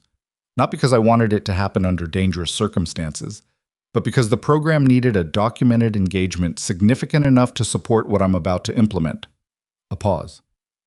I'm sorry we used your exposure to get there. That wasn't the plan. The plan didn't account for Director Sable deciding to suppress the record before I could act on it. Voss looked at the screen. What are you implementing? The Minerva program is being brought under Joint Command Directorate oversight, effective immediately, and removed from Sable's control structure. Borova's voice was precise and unhurried. Sable has been running Minerva as a private asset pool. Moving Minerva graduates into situations that served his operational priorities without disclosure to the Directorate or to the graduates themselves. She paused. You weren't attached to Hollow Crown as a courtesy, Sergeant. You were deployed there because Sable wanted to test a new methodology, using a Minerva operator as a suppression asset to preserve a compromised operation. The room was very quiet. Compromised, Dabrowski said. It wasn't quite a question. Hollow Crown was compromised before it launched, Borova said. Major Drost is a secondary source for a regional intelligence network that Sable has been running outside normal reporting channels for approximately 22 months. Sable knew the ambush would be there. He deployed the sergeant as a contingency. If the element survived, the operation was a success. If it didn't, she stopped. Sable had already drafted the language to classify the entire operation at a level that would have made it effectively invisible. The silence that followed was the kind that had weight to it. Voss was the first to speak. He knew the platoon was going to be ambushed. He assessed a high probability. His source, Drost, had confirmed the compound was aware of the coalition approach and had prepared a defensive ambush. Sable made the calculation that a Minerva operator could neutralize the threat, which would validate the methodology, and that the risk to the assault element was acceptable. Borova's voice didn't soften around the word acceptable. She let it sit in the room as what it was. Voss held the director's gaze on the screen. She didn't feel what she might have expected to feel. Not rage, not the hot shock of betrayal. She felt something colder and more precise, the specific recognition of a pattern she had been tracing for hours, finally revealing its full shape. "The transfer order," she said. "That was Sable covering his exposure after the shots were documented." "Yes. Once the action report became accurate, once your role was on the record, the shots validated the Minerva methodology in a way that made the entire operation visible. Sable needed you out of the documentation window before Directorate Oversight could formalize what happened." Hereta leaned forward. "Where is Sable now?" "In a room not unlike this one," Borova said, "having a different conversation, with people who have considerably more authority than I do." A pause. "He is no longer in a position to move transfer orders or reclassify operational records." Dabrowski exhaled slowly through his nose. It wasn't quite a sound, more of a pressure release. "Drust?" Renner asked. "Being detained at the brigade staging base. Formal charges will come through military justice channels once the signals data is processed through the Directorate's analysis team." Borova paused. "The encoding on the transmission will break. It's a commercial cipher applied to a military format message, a combination that our signals team has seen before from this particular network." She looked at Renner. "Your routing was correct. The data arrived intact." Renner made a note on her legal pad. Her hand was steady. "At 1900, the FOB ate dinner in the measured collective way of a base that had been running on adrenaline for 18 hours and was now metabolizing the crash. The mess hall was quieter than normal. The conversations that existed were shorter. The usual groupings, platoon clusters, maintenance crews, intel staff, had blurred at their edges, people sitting slightly outside their habitual positions, rearranged by the events of the day in ways they hadn't consciously processed yet. Voss ate alone at the end of a table near the east wall. She had a tray with protein, rice, and coffee, a combination she chose for utility rather than preference, and she ate with the efficient attention of someone who understood that the body required maintenance regardless of the state of everything around it. Kressler sat down across from her. She looked at him. "Sorry," he said. He didn't sound particularly sorry. He sounded like someone who had made a decision and was now committed to the social awkwardness of it. I wanted to say something, in person. You were in the barracks when Dabrowski came by." It wasn't a question. She'd seen him in the group near the door. "Yeah." He turned his fork over in his hands, which was the gesture of someone organizing a thought. "I was one of the people who laughed, in the brief, when the lieutenant commander said the thing about sleeping with your rifle." He put the fork down. I wasn't thinking about it as anything more than, I don't know. I wasn't thinking." She looked at him for a moment. He was young, not in years exclusively, in the specific way of someone whose understanding of the world had not yet been tested at the load-bearing points. "You stopped laughing," she said. He blinked. "What?" "At some point during the mission you stopped.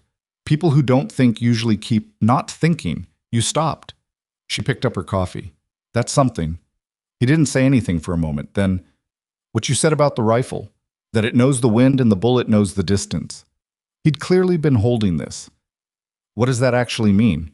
She considered the question with the same seriousness she brought to questions about wind drift and barometric correction. "It means the tool and the operator develop a shared history," she said. "The rifle has been shot in specific conditions, adjusted for specific errors, calibrated at specific ranges. That history is recorded in its components, in the wear patterns, in the action smoothness, in the way the barrel harmonics have settled. A rifle that's been worked with extensively at a specific operator's hands is not the same instrument as a factory-fresh rifle of the same model." She set the coffee down. "When you've handled the same rifle for long enough, you're not calculating anymore. You're remembering. The rifle is too." Kressler sat with that for a moment. "And the sleeping with it part?" "A weapon has a temperature. The temperature affects the barrel's harmonics, which affects point of impact. If you store a rifle in controlled conditions, and then bring it to an environment with a significantly different temperature, you spend the first 30 minutes of an operation with a rifle that is not fully calibrated to its environment. She paused. Sleeping with the rifle eliminates that variable. Body temperature is stable. The rifle arrives at the position at the correct temperature. It was not mystical. It was thermodynamics. She had let the story of it be larger than the mechanics, because the story served a purpose. It made people careful with their tools, which was almost as good as understanding why they should be. Kressler seemed to understand, or was at least processing in the right direction. He picked his fork back up. For what it's worth, he said, I don't think anyone in the platoon is going to forget this deployment. Good, she said, and meant it, but not for the reason he probably assumed. She meant it because forgetting was the mechanism by which the same mistakes compounded, and she had been in enough operations where compounded mistakes had specific and irreversible results. She finished her coffee and stood. He started to say something else and then seemed to reconsider, which was the right call. At 2100, Herida called Voss into his office for the second time that day. This conversation was shorter than the first. Your transfer order has been formally rescinded, he said. Not put on hold. Rescinded. You're not going to the Northern Theater. He paused. Director Borova's office has submitted a formal commendation to your command chain. The action report reflects the accurate account. The addendum Voss submitted, Lieutenant Commander Voss, is part of the permanent record. She stood in front of his desk with her hands loose at her sides. And the classification status? Hollow Crown is classified at operational level. The Minerva reference is compartmented, but the engagement itself, the shots, the contributing personnel, that's on the record at brigade level and above. He studied her. Borova's office is going to want a debrief. Not here. At directorate level. I know. It may take a few days to arrange. I understand. He leaned back in his chair, which was the posture of a man moving from official to something adjacent to official. I've been at this for 22 years, he said. I've seen people get used. Usually they don't know it's happened until well after the fact. He paused. You knew, didn't you, that something was wrong with the operation?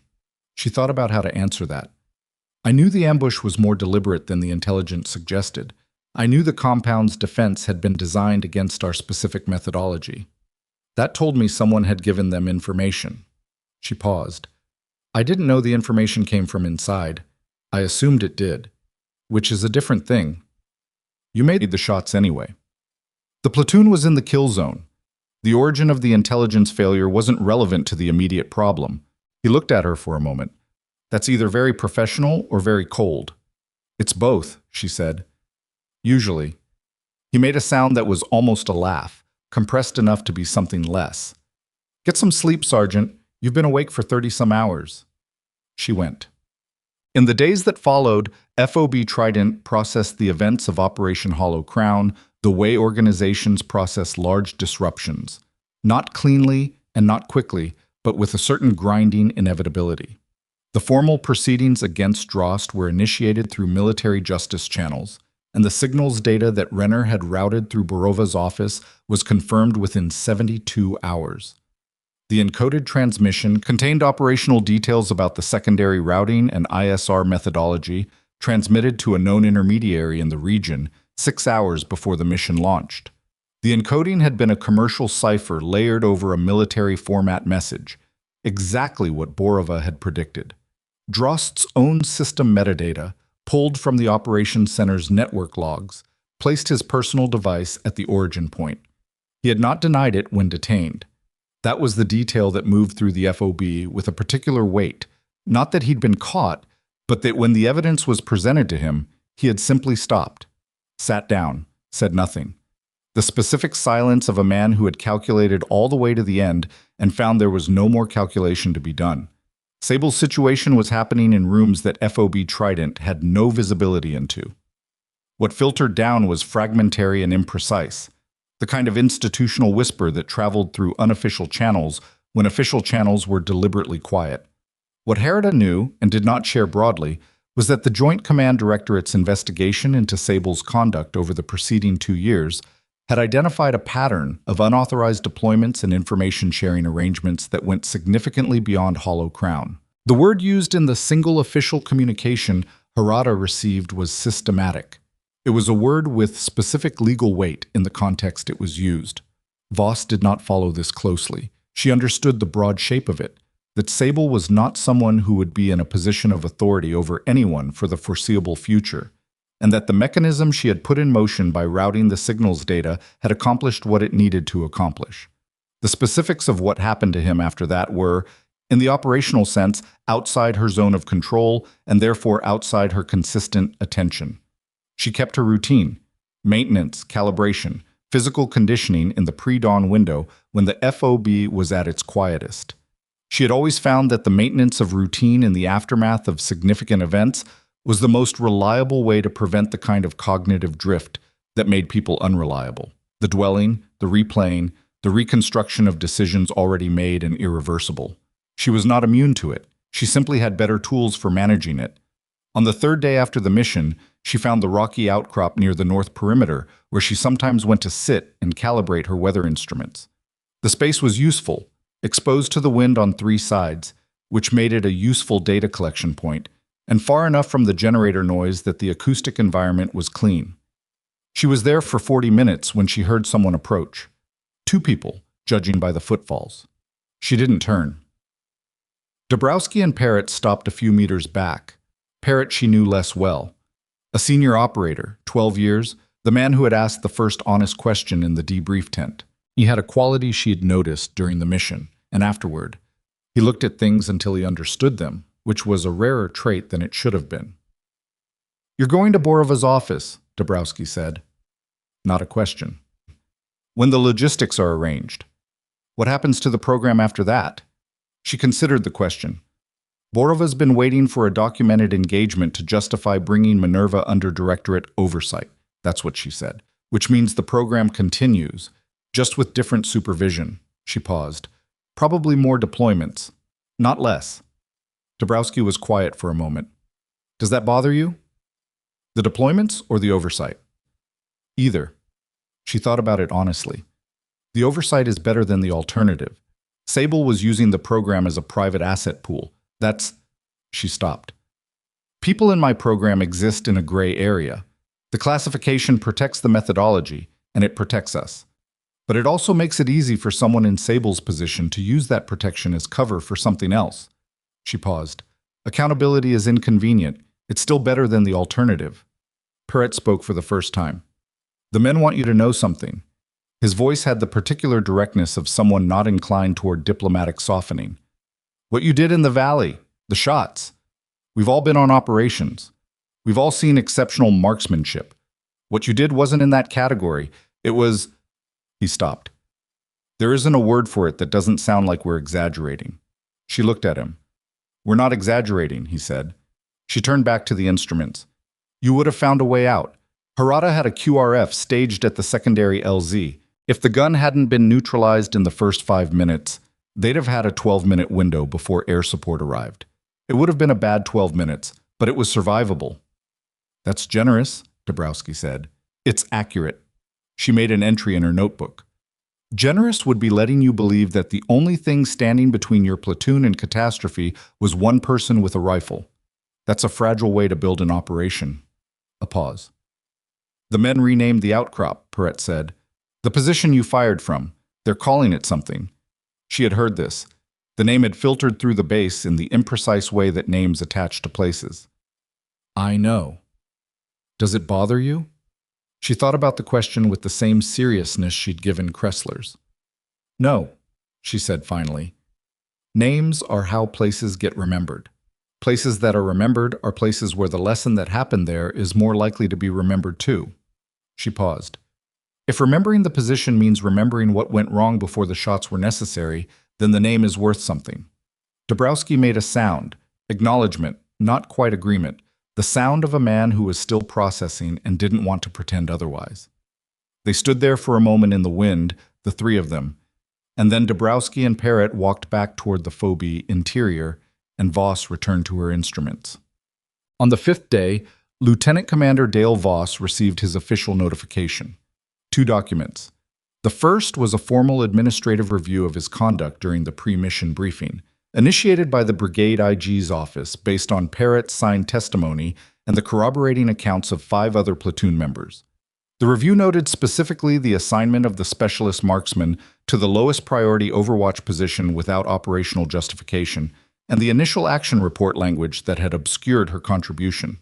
Administrative reviews of this nature were not criminal proceedings. They were, however, permanent records. They traveled with a career. The second document was a reassignment order.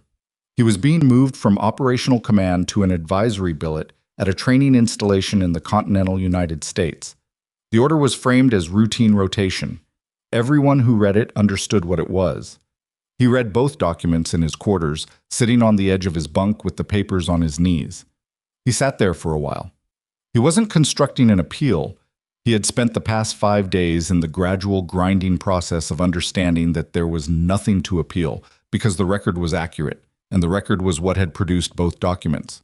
What he was doing, sitting there with the papers on his knees, was the harder and less familiar work of examining a version of himself that he didn't like and deciding what to do with what he found. He didn't find anything that surprised him, which was the worst part of it. The arrogance had been there. He'd known it was there and called it confidence and let it run unchecked because, in a significant number of previous situations, it had not visibly cost him anything. The cost had been accumulating in the people around him, in assumptions they'd adopted from him, in capability they'd dismissed at his direction, in a culture of loud certainty that had very nearly gotten 14 of his men killed in a valley in the dark. He thought about Sergeant Mara Voss's voice at the perimeter fence. "Your men are alive. The asset is recovered." The deliberate way she had redirected his apology toward the operational rather than the personal, which was either professional economy or a form of mercy, and he had not been in a place at the time to know which. He folded both documents, placed them on the small desk in the corner, stood up. He had a call to make to his platoon sergeant, who deserved to hear the reassignment from him directly rather than through the chain. And after that, he had to figure out what kind of instructor he was going to be when he arrived at that training installation. Because the billet was either the end of something or the beginning of a different kind of work, and that depended entirely on whether he brought what he'd learned in this valley or left it here with the dust. He picked up his phone. On the 6th day, a signals analyst in Borova's directorate office finished decoding the full content of Drost's transmission. The message was 23 lines. Most of it was what had been suspected: routing details, ISR methodology, timing windows. The last 3 lines were not. They referenced a second operation, not Hollow Crown. A different name, a different theater, a different asset. The timeline in the message placed this second operation 6 weeks in the future, which meant 6 weeks away from the present moment. The analyst flagged it immediately and sent the full decode to Borova's secure terminal. Borova read it at her desk at 2140 local time in an office 12 time zones from FOB Trident. She read it twice. Then she reached for her secure phone. The call went to Harada. "The signals data had a second thread," she said, when he picked up. Drost wasn't just a source for Hollow Crown. He was positioned to compromise a second operation. Harada was quiet for a beat. "When?" "6 weeks. We have a partial picture: theater, asset type, operation category. What we don't have is the specific operational plan because it hadn't been finalized when Drost sent the transmission." She paused. "Which means whoever he was sending to has a general picture, but not the specific details. If they know a second operation is coming, they'll be looking for it." "Yes." Another pause. "And there is one other problem. The analyst who broke the encoding cross-referenced the transmission's secondary metadata, not the content, the technical structure of the transmission itself." Borova's voice was precise and level, but something underneath it had shifted. "The device registration on the second transmission is different from the first." Harada waited. "The first transmission was Drost's registered device," she said. "The second transmission came from a different device, one that pinged the same relay tower, same night, approximately 2 minutes after Drost's." "Meaning Drost wasn't alone." "Meaning someone else in that operations center sent a separate transmission to a separate destination on the same night." Borova paused. "We have the device signature. We are running it against personnel records now." A pause. "Colonel, the second device signature matches a unit currently assigned to FOB Trident." Harada straightened in his chair. His voice, when he spoke, was very controlled. "Who?" "We don't have a name yet. The device registration is through a third-party network that requires additional authorization to access. Borova's voice was quiet. We will have it within the hour, but until we do, every person in that operations center on the night in question is potentially— I understand, Harada said. He was already standing. The FOB at 2200 was in its reduced nighttime configuration. Skeleton watch, minimum lighting, the quiet of a base in the hours between last patrol and first light. Through his window, Harada could see the perimeter lights making their pale circles and the dark shapes of equipment cages and structures against the stars. Somewhere inside those shapes, in a room that looked like any other room, there was a person who had sent a transmission 2 minutes after Drost's to a different destination, with information about a second operation that was 6 weeks away and already compromised. His phone was still in his hand. He looked at it for a moment. Then he dialed Dabrowski. It rang twice before the master sergeant picked up. His voice was alert in the way of someone who had not been fully asleep, which in Dabrowski's case meant he'd probably been doing exactly what he always did, which was thinking through problems in the dark. I need you to do something without asking me why yet, Harada said. Find Sergeant Voss, right now. Don't use the radio. Don't use the base intercom. Go to wherever she is, on foot, and stay with her until I tell you otherwise. A pause of approximately 1 second. Then Dabrowski said, On my way. Harada ended the call. He reached for his secure terminal and opened the duty roster for the operations center from 6 days ago. The list had 19 names on it. He started reading. Harada was on the 14th name when his terminal flagged the device registration match. The name on the screen was not one he'd expected. He read it twice, the way he'd read Borova's message, and then he sat very still for a moment with the particular stillness of a man whose understanding of a situation has just reorganized itself around a new center. Warrant Officer Talia Renner. He looked at the name for another 3 seconds. Then he reached for his phone and called Borova back. She picked up before the first ring completed. You have the name. Renner. He said it flatly because there was no other way to say it that would make it more or less true. A pause on Borova's end.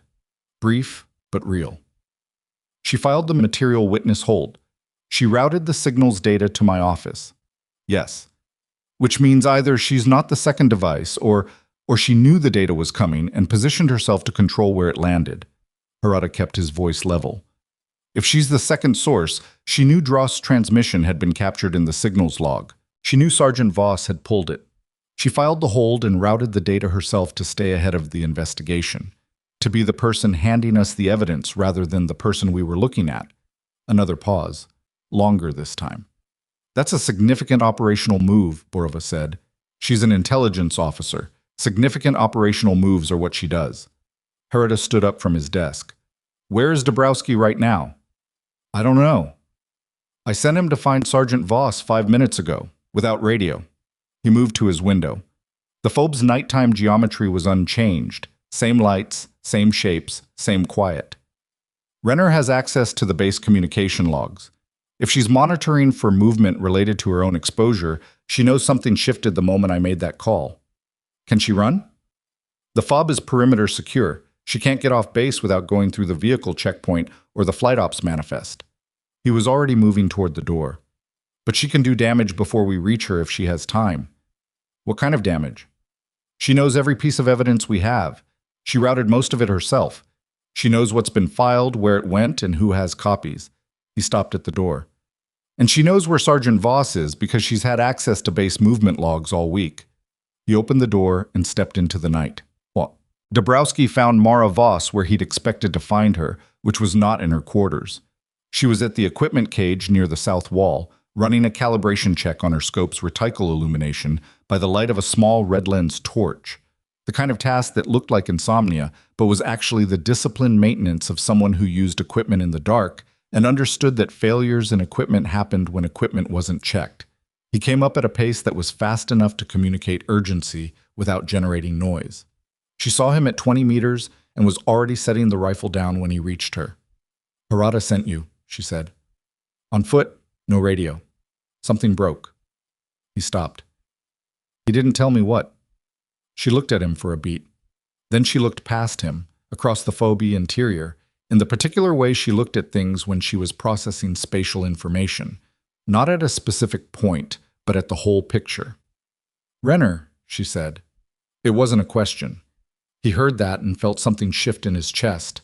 Not surprise, not quite, but the specific discomfort of a person whose read on a situation turns out to have been incomplete. "Why?" he asked. "Because she was the one who told me the transmission origin was the relay tower. She pulled that data before I asked for it. I thought she was fast. She was fast because she already knew what to look for." Voss picked up her rifle. "And because when I gave her the USB drive, she didn't hesitate at all. Most people in her position hesitate before they do something that big. She didn't because she'd already decided what she was going to do with it before I walked in. She'd been carrying this, he realized, not certainty. She'd had no proof, and she wasn't someone who acted on pattern alone. But she'd been holding the shape of it and waiting for it to resolve.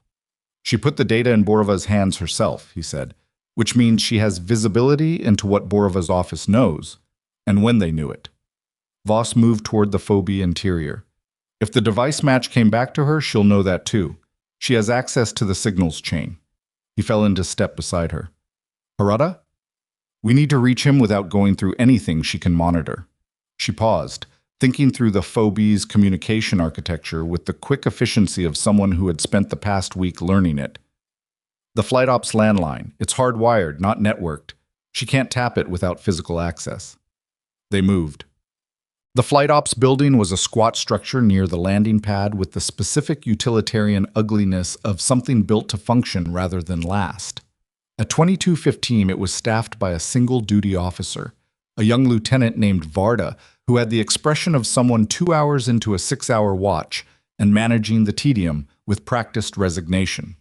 He looked at Dabrowski and the sergeant who had come in behind him with a cased rifle, and the calm focus of someone who had a specific purpose and intended to accomplish it. "I need your landline," Dabrowski said. "Hardwired. Right now." Varda stood up immediately. Whatever else he was good at reading the register of a situation. He gestured to the phone on the far wall and moved to the other side of the room. Dabrowski dialed Harada's office. It rang once. "She knows," Harada said the moment he picked up. "She accessed the device registration database at 22:03. She saw her own name come up." A pause. "She's not in her quarters. The duty sergeant checked at my request 2 minutes ago. We're at flight ops, hardwired." "Good. She can't get off the phobie. I've already called the checkpoint and flight ops manifest." He paused. "But there's one place she can go that gives her leverage." Dabrowski and Voss both heard it in his voice before he said it. "The intelligence hub," Harada said. "She has admin access to the secure filing system. If she purges the records she routed, she loses the evidence trail," Dabrowski said. "And without the evidence trail, the device match is a technical artifact without context. It's harder to build a case from a device signature alone." Harada's voice was controlled, but under the control was something that Dabrowski recognized as the specific tension of a commander who had been outmaneuvered by someone he trusted and was now working against a clock. "Get to the intel hub. I'm calling the duty MP to meet you there." Dabrowski set the phone down and looked at Voss. She was already at the door. The intelligence hub at Tuntao 20 was lit from inside, the glow of screens visible through the narrow window beside the entrance. The door was closed but not locked, which meant someone was inside because Renner kept the hub locked when it was unoccupied as a matter of personal habit. Voss had observed this. She stopped 10 meters from the entrance. Dabrowski stopped beside her. "She's in there," she said quietly. "MP is 4 minutes out." 4 minutes was enough time to purge a filing system if you knew the system well. Renner knew it better than anyone on the FOB. Voss thought about this for a moment. Not the tactical geometry, which was straightforward, but the human geometry, which was more complicated. Renner was an intelligence officer, not a combative threat. She was not going to be armed in any meaningful operational sense. The risk profile of going in now versus waiting 4 minutes was not primarily physical. The risk was evidence. "I'm going in," she said. Dabrowski reached out and stopped her, not grabbing, just a hand on her arm. "She routed your evidence to Borova. She also routed your signals data and filed the material witness hold that kept you on this FOB. He paused.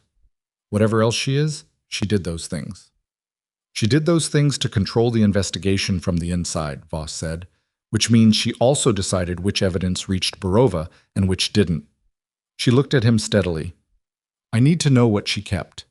He held her gaze for a moment, then moved his hand. She went to the door and pushed it open.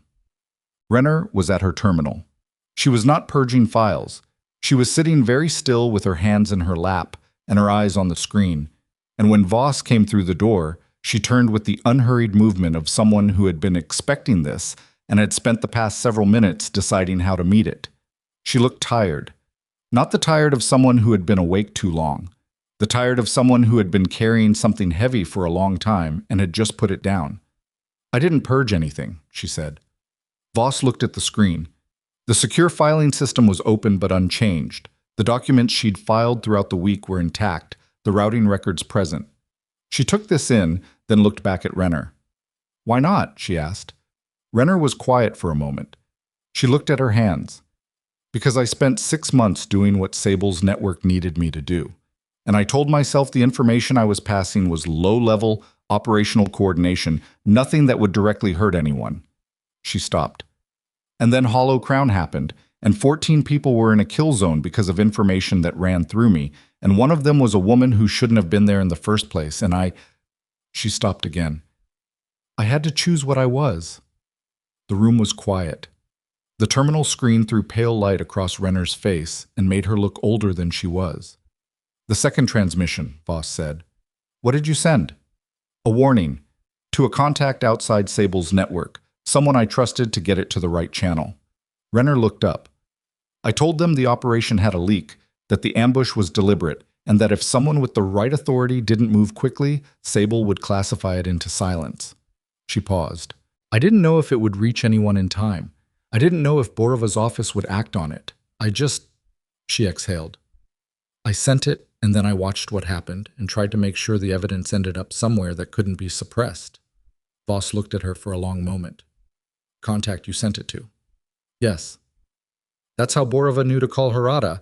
That's how she was already watching when the classification elevation came through. Renner nodded.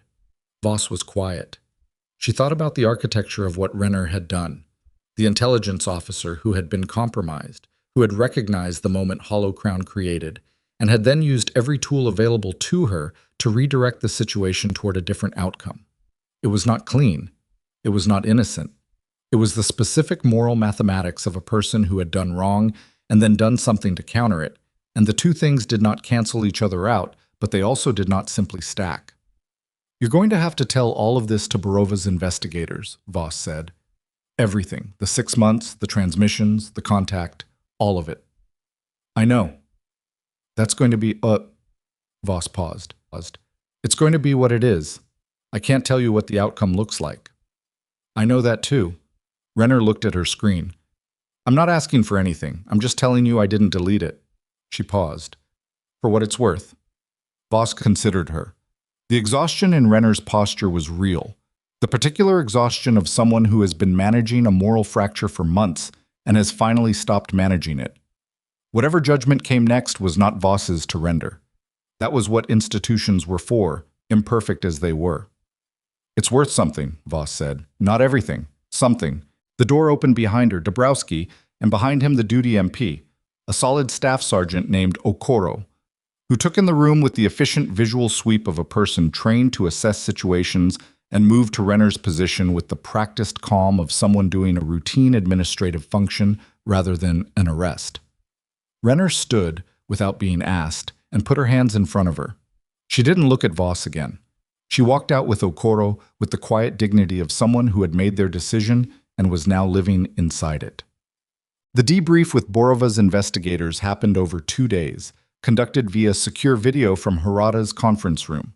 Voss spoke for a combined 9 hours across 4 sessions, covering Hollow Crown, from the initial brief through the shots to the signals data to Renner's confession. She was accurate, sequential, and careful to distinguish between what she had observed and what she had inferred, because the distinction mattered for the record and because the record was the point. The investigators were thorough. They came back 3 times on the spotter's concealment technique and what it told her about the ambush's preparation. They came back twice on the sequence of shots and her reasoning for prioritizing the spotter over the machine gun. They were particularly interested in the moment she'd seen the transmission data and identified Drost, and they asked her twice whether she had suspected Renner at that point. She told them the truth. She had noticed Renner's speed, and she had filed it as a possible irregularity, and she had made the decision to route the data through Renner anyway because the alternative, sitting on it, was worse. It was a calculated risk. It had not fully paid off because Renner was a second source, and it had also not fully failed because Renner had used the access she was given to move the evidence somewhere it could not be suppressed. The investigator on the second day, a quiet woman named Colonel Adeyemi, looked at her after this answer and said, "You made a judgment call that could have gone badly." "Yes," Voss said. "And you'd make it again?" "With the same information I had at the time, yes." She paused. "With the information I have now, I'd make it differently. That's how judgment calls work." Adeyemi made a note. She did not offer an opinion on this, which was the correct professional response, and also, Voss suspected, a form of respect. The outcomes came in the weeks that followed, arriving not all at once, but in the sequential way that institutional consequences arrived. Each one, the product of a process that had its own timeline and moved at its own pace regardless of what any individual wanted. Ferran Drost was formally charged under military law with unauthorized disclosure of operational intelligence and conduct prejudicial to good order. The charges were detailed, specific, and supported by the decoded transmission, the network logs, and his own failure to deny any of it when the evidence was presented. His court-martial was scheduled for 8 weeks out. He would lose his commission. He would lose his freedom for a period that the legal office assessed at somewhere between 6 and 10 years, depending on how the secondary operations compromise was weighted by the tribunal. Sable's situation resolved in a way that was characteristically invisible for a man of his position and methods. He was removed from his directorate role through a process that generated no public documentation and very little internal paper, the kind of removal that happened when the people doing it had enough leverage that formal proceedings were unnecessary, and enough interest and discretion that formal proceedings were undesirable. What Herida was told, through Borova's office, was that Sable had resigned and that his resignation had been accepted. What this meant in practical terms was that he was gone from the apparatus he had operated within and was not going to be in a position to operate within any similar apparatus again. It was not a trial. It was not public. It did not have the satisfying architecture of a formal reckoning. Voss, when she thought about it, found that this bothered her less than she might have expected. Sable's removal from power was the operative outcome, the thing that changed the shape of future events. The form it took was secondary to the fact of it. Renner's situation was more complex and resolved more slowly. The investigator's assessment acknowledged both the 6 months of compromise and the deliberate actions she had taken to expose it. She was reduced in rank, formally censured, and placed under a 2-year supervision order that constrained her posting options. She was not imprisoned. The mitigating factors were documented extensively and had material effect on the outcome. She left the FOB before Voss did, transferred to a stateside posting under the supervision arrangement, and the two women did not speak again before she left. Voss thought about Renner occasionally in the weeks that followed, not with warmth, not with hostility, but with the particular attention she brought to things that didn't resolve cleanly. Renner had been compromised and had then worked against her own compromise, and the two facts coexisted without eliminating each other, and the institutional outcome had tried to account for both. Whether it had weighted them correctly was a question that didn't have a verifiable answer. These were the situations that stayed with you not because they were unresolved, but because resolution and justice were not always the same shape. Dale Voss arrived at his training billet in the continental United States on a Tuesday, in the kind of ordinary weather that existed everywhere all the time and seemed like a comment on nothing. He spent the first week learning the facility and the second week observing the training cycles that were already in progress. In the third week, he began to teach. He was a better instructor than he had been a commander, which was not a comfortable thing to know about yourself, but was useful. The distance from operational command removed the ego investment that had made him dangerous in the field, and what remained was genuine expertise. He knew how to plan dynamic entry, how to read terrain, how to manage an element under fire. He knew these things at a level that was worth transmitting. He also taught things that were not in the formal curriculum. He taught them by the way he ran his sections, the deliberate way he refused to assess capability by appearance, The way he asked the quietest person in the room for their analysis before asking anyone else. The way he stopped any demonstration of contempt in his training environment the moment he saw it and explained, once, clearly, why it was a tactical liability rather than a cultural feature. He was not transformed. He was not a different person. He was the same person operating with information he had not previously possessed, which was the best that most people managed, and it was enough to be worth something. Minerva Voss left FOB Trident on a Thursday, 8 days after the final investigative session. She left the way she had arrived, on a helicopter, in the early morning, with her pack and her cased rifle, and no particular ceremony. The pre-dawn air had the same cold quality it had on the insertion, and the stars were the same stars, the kind that existed in volume and clarity only where there was nothing artificial for 50 miles. Dabrowski was at the landing pad. He didn't say much. He was not a person who said things for the sake of having said them. But he was there, which was its own statement. He looked at her for a moment with the assessment he always brought to things, and then he put out his hand. She shook it. "Borova's office," he said. "What happens after that?" "New assignment." She paused. "Different theater, different operational context. Minerva program still running. Under directorate oversight now." She looked at the helicopter, which was spooling up on the pad. "Different than it was. Better?" She thought about it honestly. "Different," she said again. "Better is something you find out over time." He nodded. She picked up her case and walked to the bird. Kressler was there too, standing 20 feet back, which was the distance of someone who had decided to come, but wasn't sure he had the right to be close. She saw him on her way to the door and stopped for a moment. He didn't say anything. She realized he'd come to say something and had lost it somewhere between deciding and doing it, which was a recognizably human failure. "The math is a suggestion," she said, which was what she'd told him before, and which he'd clearly been thinking about since, based on the way he'd asked her to explain it. "Remember that." He nodded. "Yes, Sergeant." She got on the helicopter. Through the window as it lifted, she could see the FOB receding, the grid of lights, the shapes of structures, the landing pad getting smaller. She found the north perimeter in the layout and the rocky outcrop near it where she had sometimes sat with her instruments. She couldn't see the equipment cage from this angle, but she knew where it was. She looked for the ridgeline she had fired from. It was visible in the pre-dawn gray, a dark, irregular line against a sky that was beginning, very slightly, to consider the possibility of morning. It looked like any other ridge. It was, from this altitude, indistinguishable from the 50 other ridgelines in this range. She knew which one it was. She would always know which one it was. She turned her eyes forward and let the helicopter carry her toward the eastern horizon. There is a thing that happens to people who do exceptional work in invisible places. The work is done. The outcome is real. The people affected by it go on with their lives in ways that are different from what those lives would have been.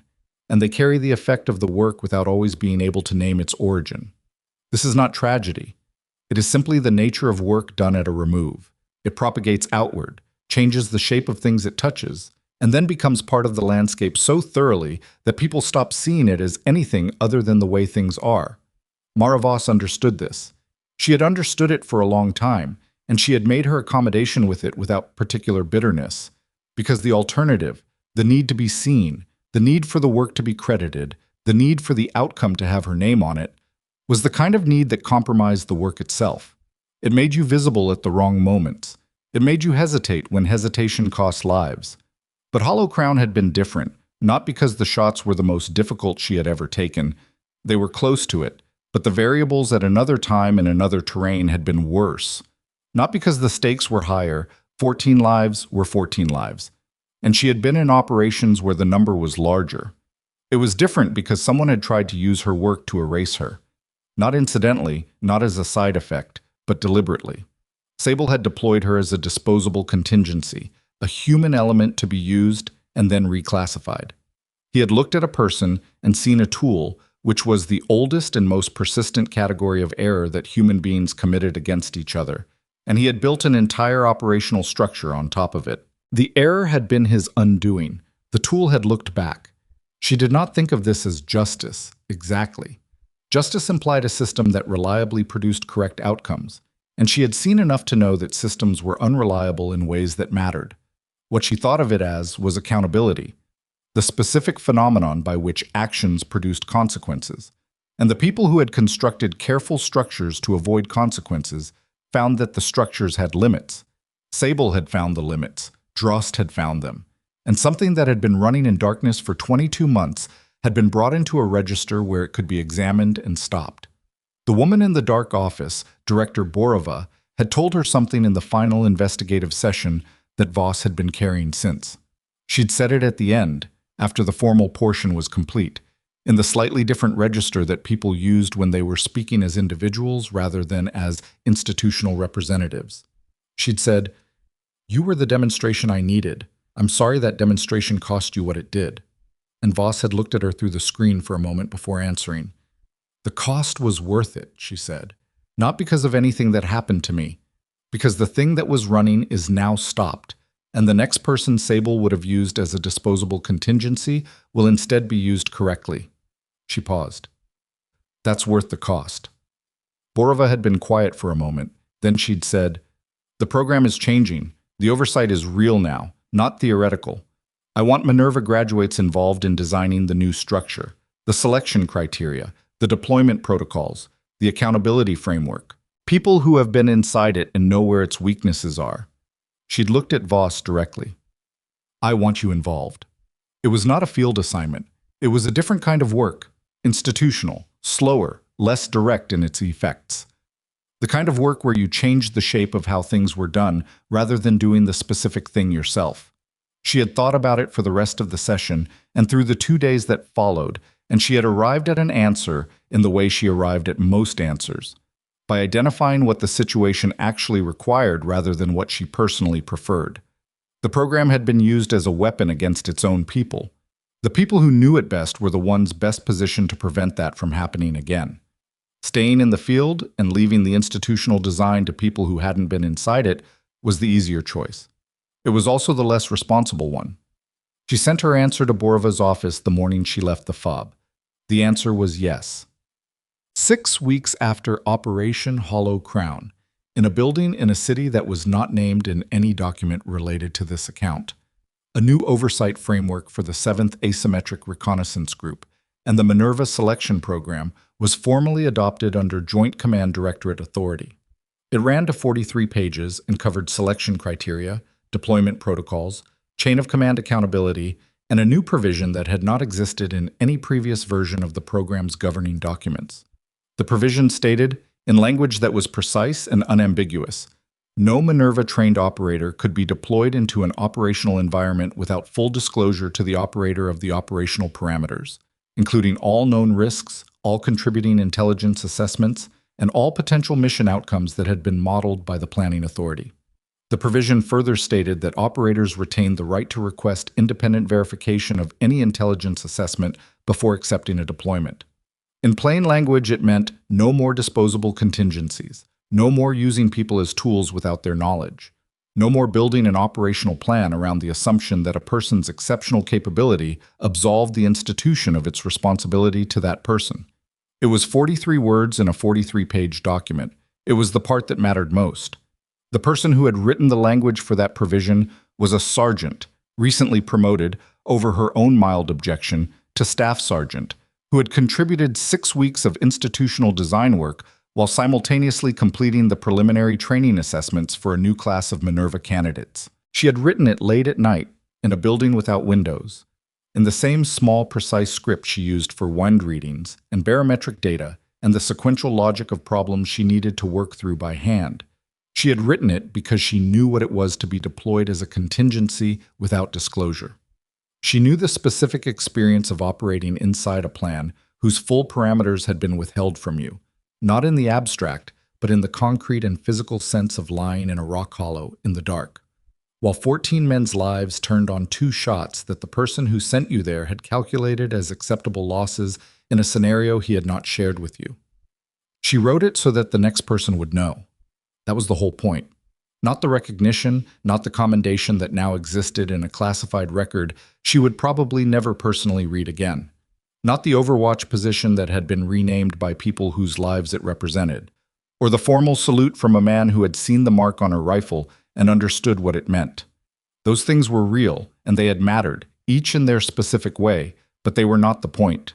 The point was the next person. The point was always the next person, the one who would come after, who would go into difficult places with exceptional capability, and the institutional assumption that their exceptional capability made other protections unnecessary. That assumption was wrong, and it had always been wrong, and the only way to change it was to change the structure that produced it. She had the access to do that now. She used it. The world is full of people who do exceptional work in places where the exceptional work is not visible. They are in institutions, in organizations, in situations where the people above them are louder and more confident and have arranged things so that their loudness and confidence read as competence. They are the ones who are assigned to the corner, given the least important position, mocked for the quality of their commitment because the quality of commitment is unfamiliar and unfamiliarity looks like aberration. They are doing the work anyway. They do it not because they have been told they will be recognized for it, or because they believe the institution will protect them, or because they have been promised that the correct outcome is guaranteed. They do it because the work is real, the need is real, and the capability they carry is something that has been forged too carefully to leave unused because someone with a louder voice decided it was irrelevant. The rifle in Voss's hands had been slept with every night for 11 years. Not as ritual, not as superstition, but as discipline. The maintenance of a state of continuous connection to the instrument she would need to function with precision in the moments when precision was the only thing standing between a bad outcome and a survivable one. The people who called that crazy were the people who had never needed precision badly enough to understand what it cost. Precision is not a gift. It is not talent, though talent helps. It is the accumulated product of 10,000 repetitions, of the willingness to calibrate and recalibrate, of the patience to sit in a rock hollow in the cold dark and wait for the right moment rather than settling for the available moment. It is the product of treating your tools and your preparation with the seriousness they deserve, not because anyone is watching, but because you know what is at stake when they fail. The quietest person in the room is often the one who has done that work, the one who has nothing to prove because the proof is already in them, accumulated over years, waiting for the moment when the situation requires it. That person may never be recognized. The institution may close over their contribution the way water closes over a stone. They may do the work and walk away and leave nothing behind except the changed shape of what the work affected. But in the moments when it matters, in the valley, in the dark, when the plan has come apart and the only thing that stands between 14 people and an irreversible outcome is 2 shots that every calculation says are impossible. In those moments, the quiet person presses the trigger. And the world, though it rarely admits it, turns on that press. Do not mistake silence for absence. Do not mistake stillness for passivity. Do not look at the person in the corner, tending their work with the focus of someone who has given everything to being excellent at it,